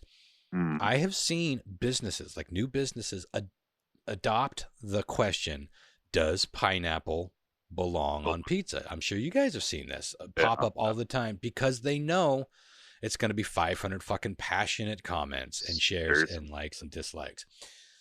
Anything belongs on pizza if you like it. I personally love, my favorite pizza on planet Earth is just pepperoni and pineapple. That combination is isn't that weird? heaven. Me too. Heaven Yeah, to it's the only me. thing I want all the Sweet, time. little juicy, I mean, I salty. can see like Canadian bacon and pineapple, but Oh, try it with pepperoni, man. It's a similar thing. So good. It's Spicy it's spicy. It's Spicy oh my sweet. god. Chef's well, kiss. here's the deal: as a chef, as somebody that makes pizzas, that's made Chef, trying to make the perfect pizza. You do make some sexy fucking pizzas, man. Well, Send us I'm pictures like trying to Chris make sends that his dick. And the thing is like a lot of people don't believe that you should add sugar into while you're cooking your sauce, right? Mhm. But the thing is it's so acidic that you almost need a little bit of sugar in it just to knock down that acidicness, so it doesn't give you heartburn. And it's flavorless. You can't even taste it later, but it'll knock it down so it doesn't give you heartburn. Little fun fact. Well, anyone who hasn't tried pineapple on pizza, they should try it once before they knock it. And if you don't like it, it's as simple as that. Like it's the biggest waste of time arguing about it, of course. But because I see this so often, I got to go with D. Got to go pineapple on pizza. Okay. Fucking polarizing. And before we move on, take a quick look at that picture I just sent you. That is an actual. That's an actual snapshot from these Olympics, folks. Now she's pulling. Does that look comfortable? She's readjusting, but that's full on butt crack, and you see butt crack the entire time they're playing. So it'll be interesting to see how this pans out. I'm sure some of them will be like, fuck it. What do you care? And if it gets more people to tune in, then who cares? And I'm sure some people will be like, yeah, this is degrading. Let's go. Let's heighten. Just make them a little bit longer.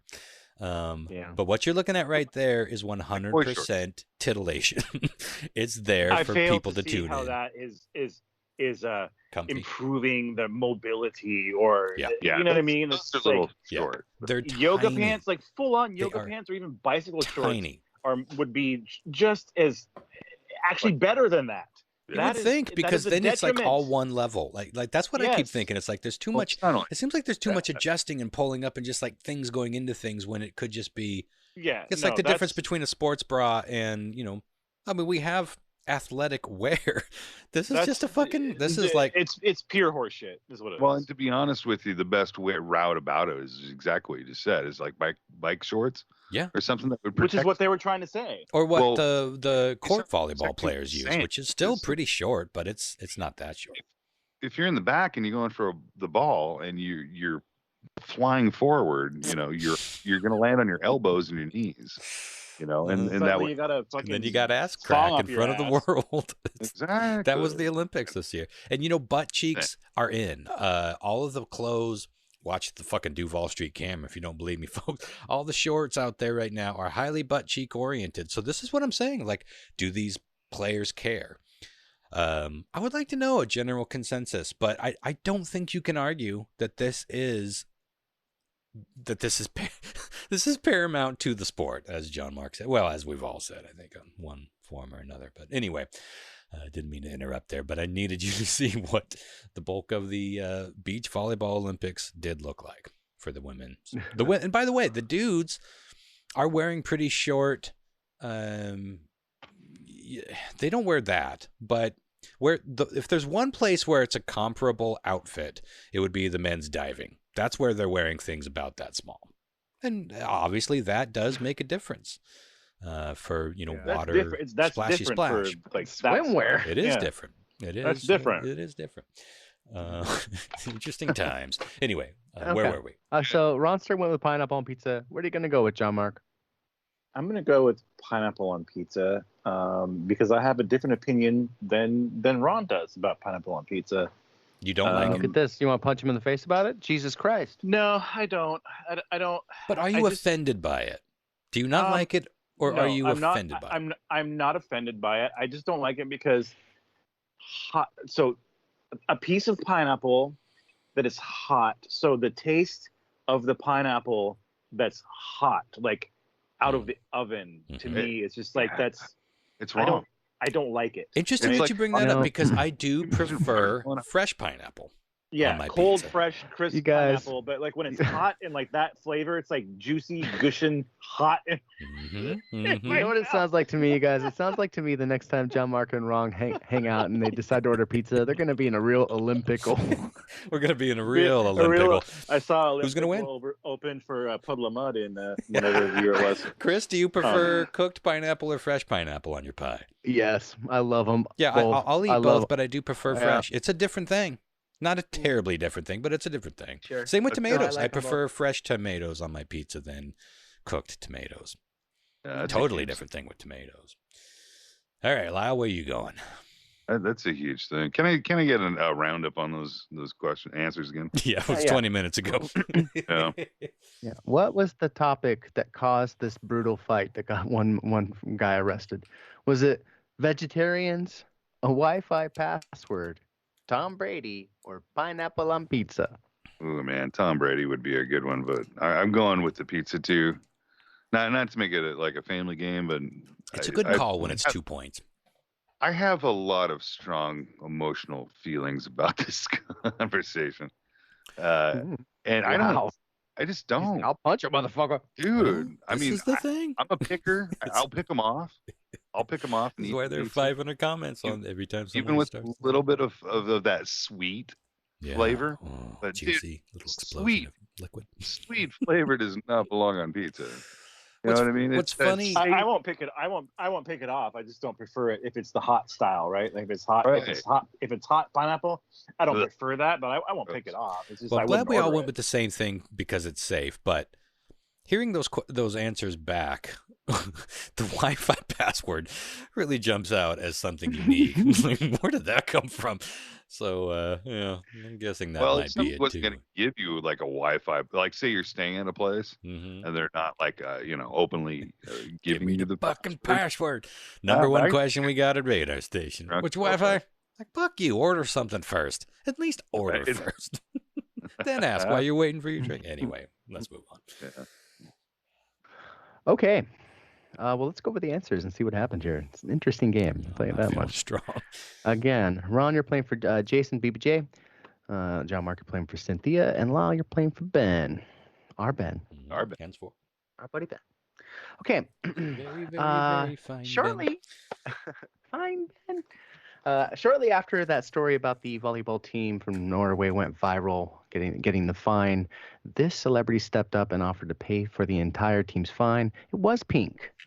Ron and Jon-Mark got that correct for a point of pop. Yeah, that I computes. don't know if it ever happened. I hope it did. I mean, she's very. It made sense, right? Yeah. She's got to have the money Very for it. What was very the on fine? brand It for couldn't have her. been a crazy fine, right? Oh, it was like, I don't know how much it was overall. It was like $200 a player, so who knows? A few $1,000. Something like maybe. that. Yeah. It was like 175, $275 each or something. But which is like, Something like that.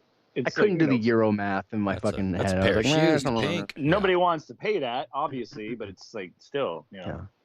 Okay, Isn't so it funny Jon-Mark how and that Ron. is like devastating to someone, and then just fucking tit money to somebody else. Incredible. Yeah. Anyway. Okay. Jon-Mark and Ron got that correct for a point a pop. They're on the board to start here. But question 2 was a listener submitted question worth 2 points.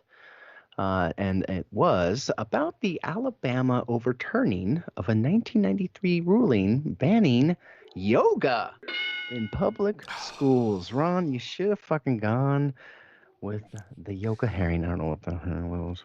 Yeah. Well, yeah, Jon-Mark the and yoga Lyle got suit that correct. herring. Damn it. For 2 points boy, a pop. This is gonna make it tough. Yes. So Lyle gets 2, Jon-Mark is at 3, and Ron is at 1. Yeah. Question 3. Indeed. Question 3. Back in November, a 5-year-old in Massachusetts brought something of his dad's to school for show and tell. Hey, I did okay at that time. Come on, get fucked. Did. I was laughing about your earlier rendition. Still thinking about Massachusetts. Reading stuff. The 5-year-old proclaimed to the class as he showed this item off that it made him feel a bit like Spider-Man. And sadly, it was a bag of cocaine. Oh, fuck. Father was arrested. Oh, The kid, I don't think he knew he'd been snorting it, but I think he had like put some in his mouth, perhaps. Lyle got that no, correct. so it I was actually gonna did say- get him high, and That's the main reason I didn't guess that, because I was like, how the fuck would a 5-year-old even know what to do with that? Like, you know what I mean? Like, I learned it from you. Fuck, Dad doesn't sound like much of a winner. His learned it mugshot from was you, all rough. right? True that. I don't Yeah, know you what gotta to lock do. up your coke. Jesus. When you got youngins, Rookie you leave your mistake, 8 son. ball on the pool table, son. When someone shows up, you'll be an Olympical. What I tell you about showing and telling, boy? Oh dear. Lyle got that correct. Fucking killing it. So, Well, he's now, doing oh wait, well. it's 3. So that's 3-3. 3-3. Yeah, so that's 3-3. So let's see what happens. Just leave out the one.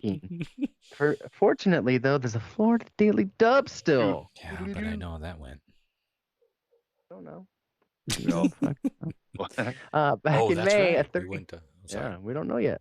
33-year-old Florida man was enjoying a day of drinking with his pals when they got into a heated exchange, which ended up with him punching his buddy in the face and he went to jail because of it.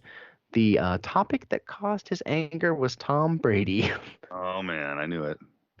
Damn. Yeah. It's worth fighting over. He's Well, frustrating, we have a tie. maddening, and inspiring, and Full Super Bowl. impressive all at the same time. That's sports for you. So we have a tie right now between Jon-Mark and Lyle, 3 points a pop. I have a Okay. tiebreaker. Well, I we need don't you guys know. to. Good thing this last point was worth 5, Jason. We got a chance. No, that was it. No, that was you it. didn't get it, so We didn't get it. it's question 4, man. You got a tiebreaker? Yeah, well, yeah, I got a tiebreaker. Okay, I need you guys to pull your phones out. You're gonna send me a private message here. I'm gonna answer 2. Yeah, let's do it. If I win, Jason gets a No, I prize. didn't watch this show. I didn't really care for it, to be frank. It wasn't the I was a Friends guy, and this show I just didn't fucking understand it. But this TV sitcom Seinfeld. Now on that show, Jerry Seinfeld had 66 girlfriends over the course of the show. Jesus Christ. How many of them were named Nina? Wow. Closest to the right number is going to win. Oh, I almost sent it to the group when I'm not playing. I need a little bit of Veronica in my life. I did watch that show quite a bit, but I watched the shit out of that show, and I only remember one of his girlfriends' names. yeah. Okay. Remember a couple. Well, here's the deal. I don't know what Ron's doing here. I'm getting Nina. Okay. Lyle said 3. Jon-Mark said 1. The correct answer was 2. I got another one from Ron that said 5 finally. But he's still, I don't know. He's struck it out. He's still toast. You ever type something while someone's saying a word, and instead of typing what's in your head, you save the word? Someone said Nina at the exact time that I was trying to send you 5. Nena. Okay. Here's the dilemma we have right now. Is that a double tie or is double tie? Okay, so we have double tie. Fascinating. I've got another. We're gonna have to do another tiebreaker. All right, Guess all what, right. guys? All Fuck it. right. Well, if I get this Here's one right one. too, Here, yeah, fuck off. Here we go. Here's one just for you, Ron. On Uranus, what kinds of wind speeds can be expected in miles per hour? On Uranus, what kind of wind speeds on, can not be out of. expected in NPH? Is On there a Uranus. ratio? Is there a ratio, or pretty much like one solid number? Miles per hour. I know, but like How many? How much? 50 to 100, or just like you just stick Oh, it to one? no. You're trying to guess for a tiebreaker. we're guessing just a number to send to you? all right. Okay. I feel pretty confident about this one, I've actually. got Lyle's, I've Less got confident. Ron's, and he didn't spell out something stupid like Uranus. Uranus. Matt Damon. Okay, interesting. Matt Start Damon. here, Lyle guessed 300 miles per hour. Ron guessed 500 miles per hour. Jon-Mark guessed 1,000 miles per hour. The correct answer was 560 miles per hour, which means that Lyle is going to be our winner because he is closest. Nice. Our buddy And Benny. he's still in the run. Oh, I'm a spaceship. Yeah. Well, All good right, job. man. That was Well, look fun. at that. Epic. I mean, congratulations. Yeah. Fuck you. Our buddy I mean, good Ben. job. Ben fucking makes it in the championship round. Yeah. I'll put you in fucking the precursor to the Hall of Shame. You're on Yeah. deck. Yeah. Hopefully I'm excited. You're on your way. on your way. Fucking A. Well, good job, guys. Good job. That was Yeah. really fun. I enjoyed doing some good tiebreakers. Good list. We did better than your testers. Yeah, you did. You sure did. Some of us not by much, but what are you going to do? 2 out of 3. Should we talk Storm of the Lights Bane? Did I get it right? Sure. Don't have it in front of me. Mhm. Dissection. You want me to kick things off?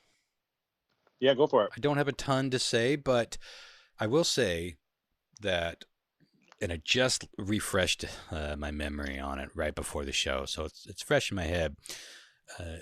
It's like 4 notes into this album. I'm in. It's like the kettle drums and the atmosphere is building, and just those notes are so brooding. Classic metal regardless of where it goes from there, because it could be a Sabbath song when it first starts, and then I wanted that part to be the opening credits for like a new Conan the Barbarian flick. Did any of you have visions like that when you first heard this album kicking Yeah, on? Like, I just can see like that. this is Different idea. Yeah. like something starting. It's very cinematic, and then those insane drums kick in for Night's Blood, and I'm like, as soon as I heard that and the rhythm of that, I was like, this would be rad to skate to. I was like, remember skating with a fucking tape deck clipped to your shorts and those fucking like radio station headphones over your skull? You kids in your Apple Pods with your wolf tooth earbuddies. The struggle was real when you had to be skating down the street with a pound of gear or more, and a couple of tapes in each pocket, unless you wanted to listen to the same one. But yeah, good skate pace. So that piece ends with the ubiquitous acoustic moment that every good black metal album has. Usually it's just one. This one has a few, but this I think is the most prominent, memorable one. And a lot of elements of that next song are very King Diamond, or I guess maybe more Merciful Fate, which really worked for me. I found that this album really got me on the third play. That might be typical of any album, I suppose, but I liked it, and then I liked it about the same as the first time. But the third time through, then I started to like, oh, I'm looking forward to those moments. I knew what was coming, and it's like, I really like that transition of this one little section. Started working on me on that level. But I do think, if I remember right, Jon-Mark said Unhallowed was, if not his favorite, one of his favorite pieces on the album. And I think that's my favorite too. The rhythm changes and structure. Standout track. Yeah, the rhythm changes of these songs is actually pretty progressive. And the album blurs for me a little bit here and there, but I like the flow. And overall, I was into it. And I like that there's actually quite a lot of variation in it, which is, as Jon-Mark said, and setting it up to begin with, I think that was probably a good gateway drug for getting into black metal, because a lot of black metal is sort of one note, like not literally one note, but one note in like it's kind of like one tone through the whole thing. Maybe the rhythm stops and starts, but what's the word? It's almost drone like, where it's just like, oh, for sure. For like 3 minutes. Transylvanian Hunger is completely like trance inducing, because it's just like the fucking yeah. And I think that's one of the things that appealed to me about it.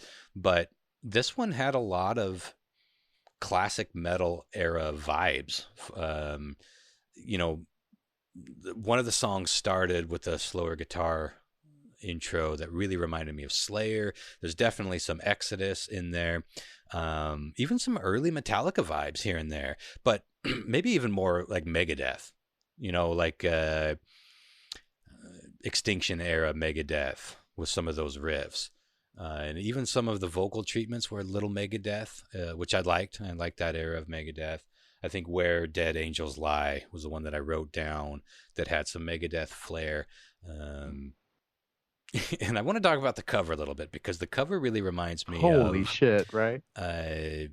Something that like your artistic pal would paint on your jean jacket circa 1987. It's like, it's almost folksy style. Like it's not really painted all that well, but I like that. Like it just reminds me of everything I saw of, in my youth. Like when you go to the carnival back in the late 80s and metal was all the rage, and you'd see shit and it was totally pirated, but some of it was probably like literally airbrushed by some of the carnies, like you get those weird posters on like a sheet of aluminum or whatever. Well, no, they kind of remind me of that. There were glass plates put in plastic. Yeah, that whole thing. This reminds me of that style. The Coke mirrors. The Coke mirrors, yeah, that you would hang on the wall. And but anyway, I think it's a perfect vibe for the album. So yeah, I dug it. It'll be something that I definitely will put on from time to time. I do think I prefer the first half of the album, but the whole thing, it's not terribly long, and it grinds along.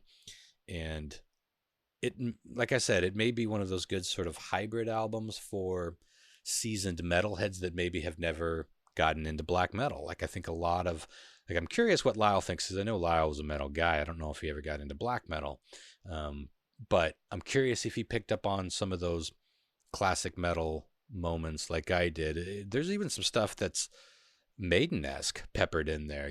There's a song intro that really sounded Maiden-y to me.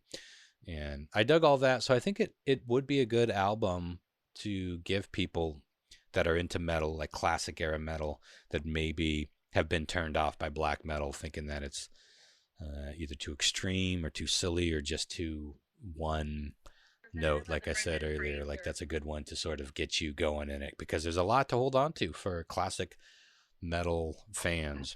So by and large, a good black metal album, but still staying true to black metal in a lot of ways. It's an interesting one, and one well worth checking out in my opinion. Good pick. Mm-hmm. Awesome. Okay. If you don't mind, I'll go next. I spoiled some of this to Jon-Mark already when I saw him on his birthday last week. I was sad I couldn't get over. It was nice to see you in person, my friend, and see your home and your lovely lady. Yeah, Thank and you by the way, me. happy 50th birthday. Good Lord. Yeah, happy 50th. That's a big one. That's a big one. Okay, so is this, you would classify this music, the genre, as black metal? Is that correct? A lot of people will go to great lengths to specify that it's more like blackened death, but I don't necessarily see an extreme like death metal connection. If you're thinking of traditional death metal like Cannibal Corpse and stuff like that, like Florida death metal, but it's more like black metal filtered through whatever extreme metal was existing in the mid to late 90s. You know what I mean? Because it's not like, if you think of like what traditionally like what Norwegian black metal is, because this is a Swedish band, but they were heavily influenced by a lot of those Norwegian bands. But there's definitely an element of some other elements besides black metal in it. So, but to me, when I first heard it, this was like the first thing that I heard that was like what I understood to be black metal. And obviously like I branched out from there, but I would definitely say that this is a black metal album for sure. If you like it, it's fair to say that you're going to like other black metal bands, maybe not all of it, and maybe not the traditional like classic, like Jon-Mark said, Transylvanian Hunger, or Mayhem, that earlier stuff. Yeah. I classified it personally as my kind of metal. It wasn't really black metal to me. It was more kind of like my kind of metal. Well, there you go. I'm curious to hear your breakdown when we get to you. Yeah, go ahead, Chris. Okay, well, you want to jump right in, Lyle? No, go ahead. Okay. Well, okay. So first track, I start listening, and I'm like, holy shit, this is like, sounds like fucking Castlevania. Fucking into this. Yeah. And then it just descends into total madness. It feels like I wasn't sure what to expect. I don't have a lot of Black Death. Most metal I like Maiden. I've listened to and stuff. I don't know if you call them metal. I don't know. Yeah, right. Absolutely, but different, very different. Very different, and it broke my brain. It straight up broke my brain because as somebody that has played music for a bit, like the first thing I do when I listen to music and I'm trying to be critical of it is I'm trying to break it down. I'm trying to find the bass and the drums because that's where I live. Mm-hmm. That's where I fucking live. And I follow it along and I break down what they're playing and how they're playing it. And that's what pleases my brain when I listen to music is breaking that shit down. It's like a puzzle. I cannot fucking find. I can't find it. And it's not that it's not there. It's just too much. It's all I can't isolate it. I cannot isolate it. And it broke my brain. So I started listening to it to and fro work in my car. I gave it like 5 listens. And then I gave up and I had to listen to it with headphones. And I started to get it. Some of it. Nice.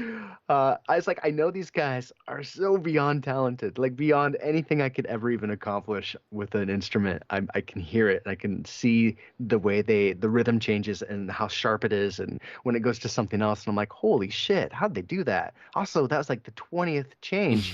Yeah. And I don't know how they remember to do it then. Like, so that was my only real thing. I'm going through my notes here. I wrote, I think the song Soul Reaper is dope. I like that one the most. Yeah. Yeah, it's a lot like classical music in the way these songs are structured, where there are like separate movements. Yes. Yeah. Well, that's the thing about the older metal. Like, you even go back to like Metallica. They had like 10-minute songs. Yeah.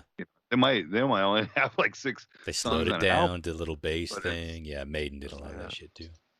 And that's one of the crazy things about this album is that, like, if you think about it, so there's like the intro and then there's the outro, but the meat of the album, it's only 6 actual songs. Yeah. But it feels like it's so much more because there's so much to each song. You know what I mean? Well, about the time that I was feeling maybe like a little.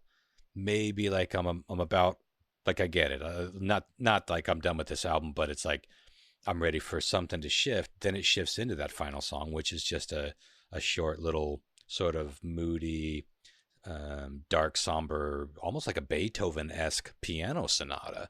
And I thought, well, that's a great way to end it, because it's like whatever storm we just went through and whatever the poor souls in the stories along the way, it's like at least maybe there's peace in the end. There's some sort of sad, solemn closure to it, if that makes sense. And I really like that part. And going back to the cinematic nature of it, that was the end credits.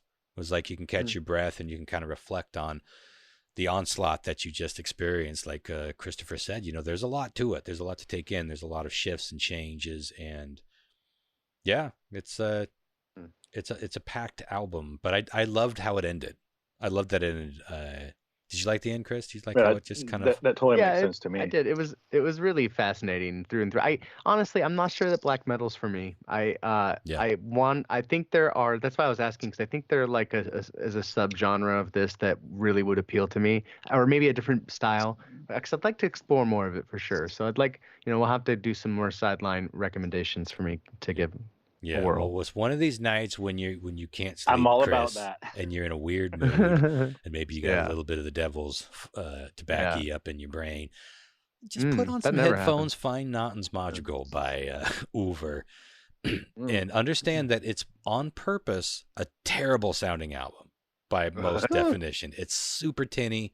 Jon-Mark and I have talked about it before. The legend was that it was recorded in the beautiful Carpathian Mountains, where werewolves and vampires live. It wasn't, but it's strangely produced, but that adds this weird, almost like otherworld element to it. And that, while Uver is not necessarily a traditional, they certainly got experimental. That's more of, Jon-Mark, you can back me up on this, or maybe you disagree with this. I feel like that's a little bit more of a typical black metal experience. It's definitely based in the classic black metal idea, where one song is basically, there's very little differentiation. And then when a little bit of this little moment that comes in, one of the things that black metal does when it's firing on me really well is that, again, just about the time where you're like, it's almost starting to get grating, then there's just a slight shift. And it's not like it goes into a whole different style or a whole different melody. There's just something they add on top of it. And it's like, oh, okay. And as complex and as crazy fast as a lot of it is, it's very simple in how they play with melody and black metal. And so I'd be curious what you think about that one. But, Naughton's Madrigal. Yeah, some of the best stuff.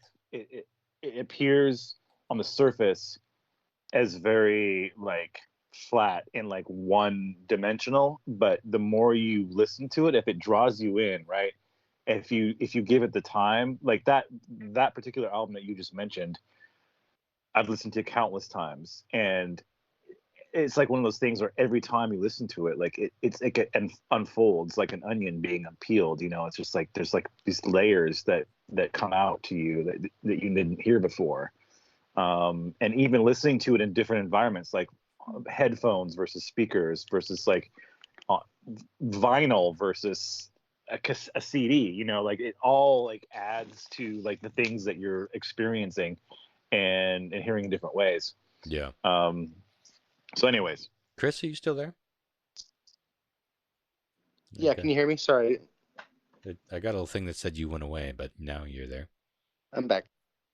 But anyway, yeah, that would be one that I would check out for sure. There's something, and that's one of those albums that are not sung in English. I think it's sung in some, what is it, like ancient dialect. It's like old Norse or old Danish or something like that.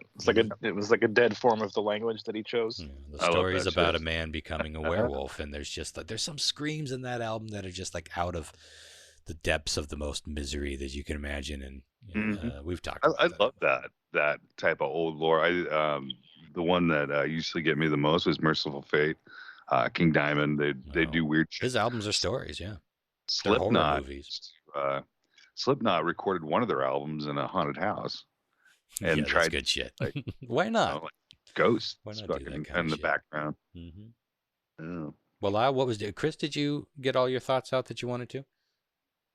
I did. Yeah, I'm really glad you recommended it. I'm glad I gave it a shot. Like I said, I'm not sure it's for me, but I wanna try more stuff like it for sure. Yeah. Cool. Yeah. Well, Lyle, what do you think overall? I don't know where you guys got your copy, but I got mine on Spotify, and it came with 23 songs, and Oh, yeah. almost 2 hours long, and it was basically like the unedited, uncut bonus feature. It was probably like all the like demo versions. Yeah, a shit lot like of that. different takes. It ended So with a it's piano kinda, one. yeah, and it kind of like basically just did all of them twice. But I listened to that once, and I was like playing a video game while I'm listening to it, rocking out. And then I listened to it again, and it was like, this is fucking awesome. But what it reminded me a lot of was of old Metal Church. Remember Metal Church? Mm-hmm. Oh yeah. Eh? That drumming and stuff like that. It got me, and it kind of reminded me a lot of kind of Manowar a little bit. Um, I enjoyed all of it. There wasn't a bad song, that really hindered the album itself, but it got me to actually plug in to throw in that old Metal Church. God, what was it? Blessing in Disguise. That album. I remember as a kid rocking out to that, like playing Zelda, and then just literally listening to that album for hours on end, just Nice. playing that. But yeah, it was definitely a thumbs up for me. When I say I don't really consider that a black album or black metal, is because it just sounded like the traditional metal that I used to listen to. You know what I mean? Mm-hmm. You can classify a lot of music. A lot of I remember getting in a fight with somebody in high school about 9 Inch Nails and them not being what I kind of considered industrial metal. You know what I mean? But it's like it's metal. So I don't know how you'd characterize that. Yeah, well, like I said, there are tons of those moments. This album is definitely not just black metal; it's all over the place. So if you like a lot, if you like Maiden, you like early Metallica and Exodus and Megadeth, you're definitely gonna find some things to hang on to here. Mm-hmm. I think Yeah, ultimately it's what comes down to whether you enjoyed it or not, right? Like, yeah. Oh yeah, no, totally. I think if anything, even more than the song structure and the droning aspect of a lot of black metal, it's obviously the vocal style that tends to be the most like, do you like it or do you hate it? Chris, would you agree? Can you imagine maybe being drawn toward the music if it had somebody like Dragon Force singing on top of it, or something more like Maiden that was more melodic and more singy? I'm sorry, I'm having some connection issues. Oh, I'm just curious if you thought the vocal aspect of the album was one of the things that maybe turned you off. Sorry, I'm having some connection issues. Can you say that one more time? Did you think was it the vocal aspect of the album that maybe turned you off to death metal? No, I thought the vocals were. I mean, like the vocals were interesting. It was just the frenetic. I know the drumming was so talented, but I couldn't hear anything past the. And I want to pick out the bass. I want to pick out what the guitars are doing, and it broke my brain. Yeah. Wow. Well, write that down, Chris.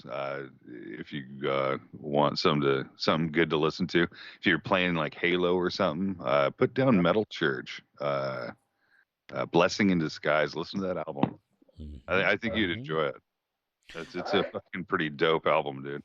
And it keeps your adrenaline up while you're playing. But like, just throw it on while you're playing a video game. You never Zelda'd until you Metal Church Zelda'd. I can totally see like where he's coming from in regards to the bass production on that album, because from what I can hear, the bass is pretty much mirroring the guitars and most of the riffs. I think that's pretty typical with black metal. Yeah, most bands like that. Yeah, and also the bass sounds like when you can hear it separated, it does seem to have some distortion on it. So it's gonna flow fairly well into. It's all one rhythm section. The rest of what the guitars are doing, but there are definitely 2 or 3 times during the album where the bass has its own little like riff and like stands out and does its own little thing, and you can definitely see her. So if you lock on to like how it's being produced at that time, it's like you can. It's easy to pick it out, but it still blends into it. So it's I'm glad you recognized that the production of the bass was a little iffy on that, because I was like, am I crazy? Because no, I don't want to say I pride myself on that shit, but like I love doing that, you know. That's what you look for. Well, no, I mean, me too. It's like I always want to pick that shit out too, and you're totally right. Like it is pretty like well blended in for the most part. You know something that really blew my mind, and it took me years to find it. And it was just pretty recently, but it was Metallica, and it's Injustice for All. I never noticed how bad they fucking took out Jason's bass. There's there's a YouTube video that says Injustice for Jason, and it's basically a fan took Injustice for All, the album, the whole thing, and basically played the bass over the top of everything like it should have been. Yeah, and it's amazing. Yeah. Dude, it takes that album and I love it even twice as more. And I love that album. Yeah. You know, it's a very interesting production.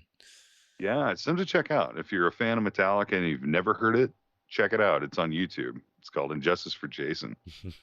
Newstead basis. Yeah. Well, let's get on out of here. I really hope that y'all will give, if you're interested in this part of the show, hope you give this album Dissection's Storm of the Light's Bane a spin. Just give it a try and let us know what you think. And if you're a fan, let us know why you're a fan. And if you hate it, let us know what you hate. It's all valid, of course. This is all just opinion and what hits you.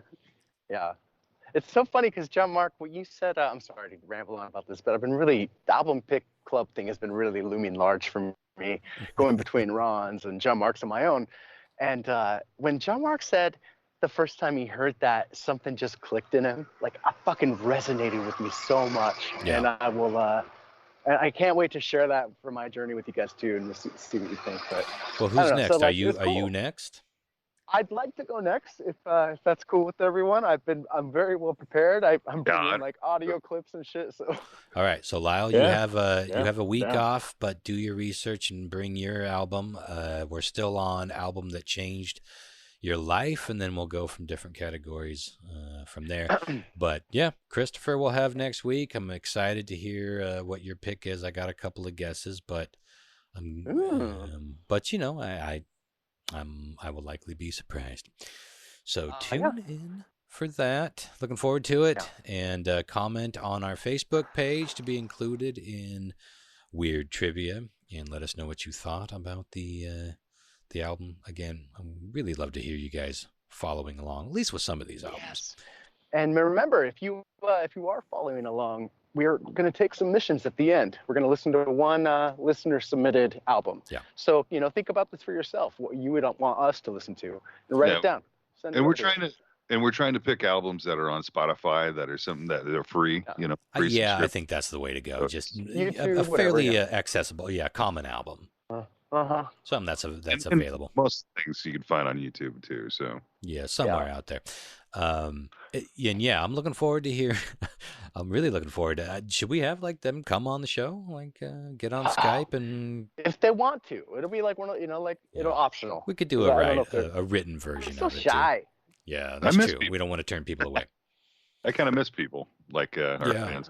Well, we could give them the option. You know, I'm gonna start pushing to get one person on a week for just news quiz that can hop on Skype, just like in and out easy. So I know fun. Like Bridget will hop on for us occasionally, but like just one listener. It is good. That's all I'm asking for. And I think it makes us play differently in a weird way. It just adds a little spice to it. Yeah. Sure. All right. Well, let's get on out of here, y'all. Tune in next week. We will be talking about 9/11 and whatever Christopher's life-changing album is. Can't wait to hear that. Yes. Thanks for tuning in, and we will talk to y'all soon. Night, guys. Bye. Bye.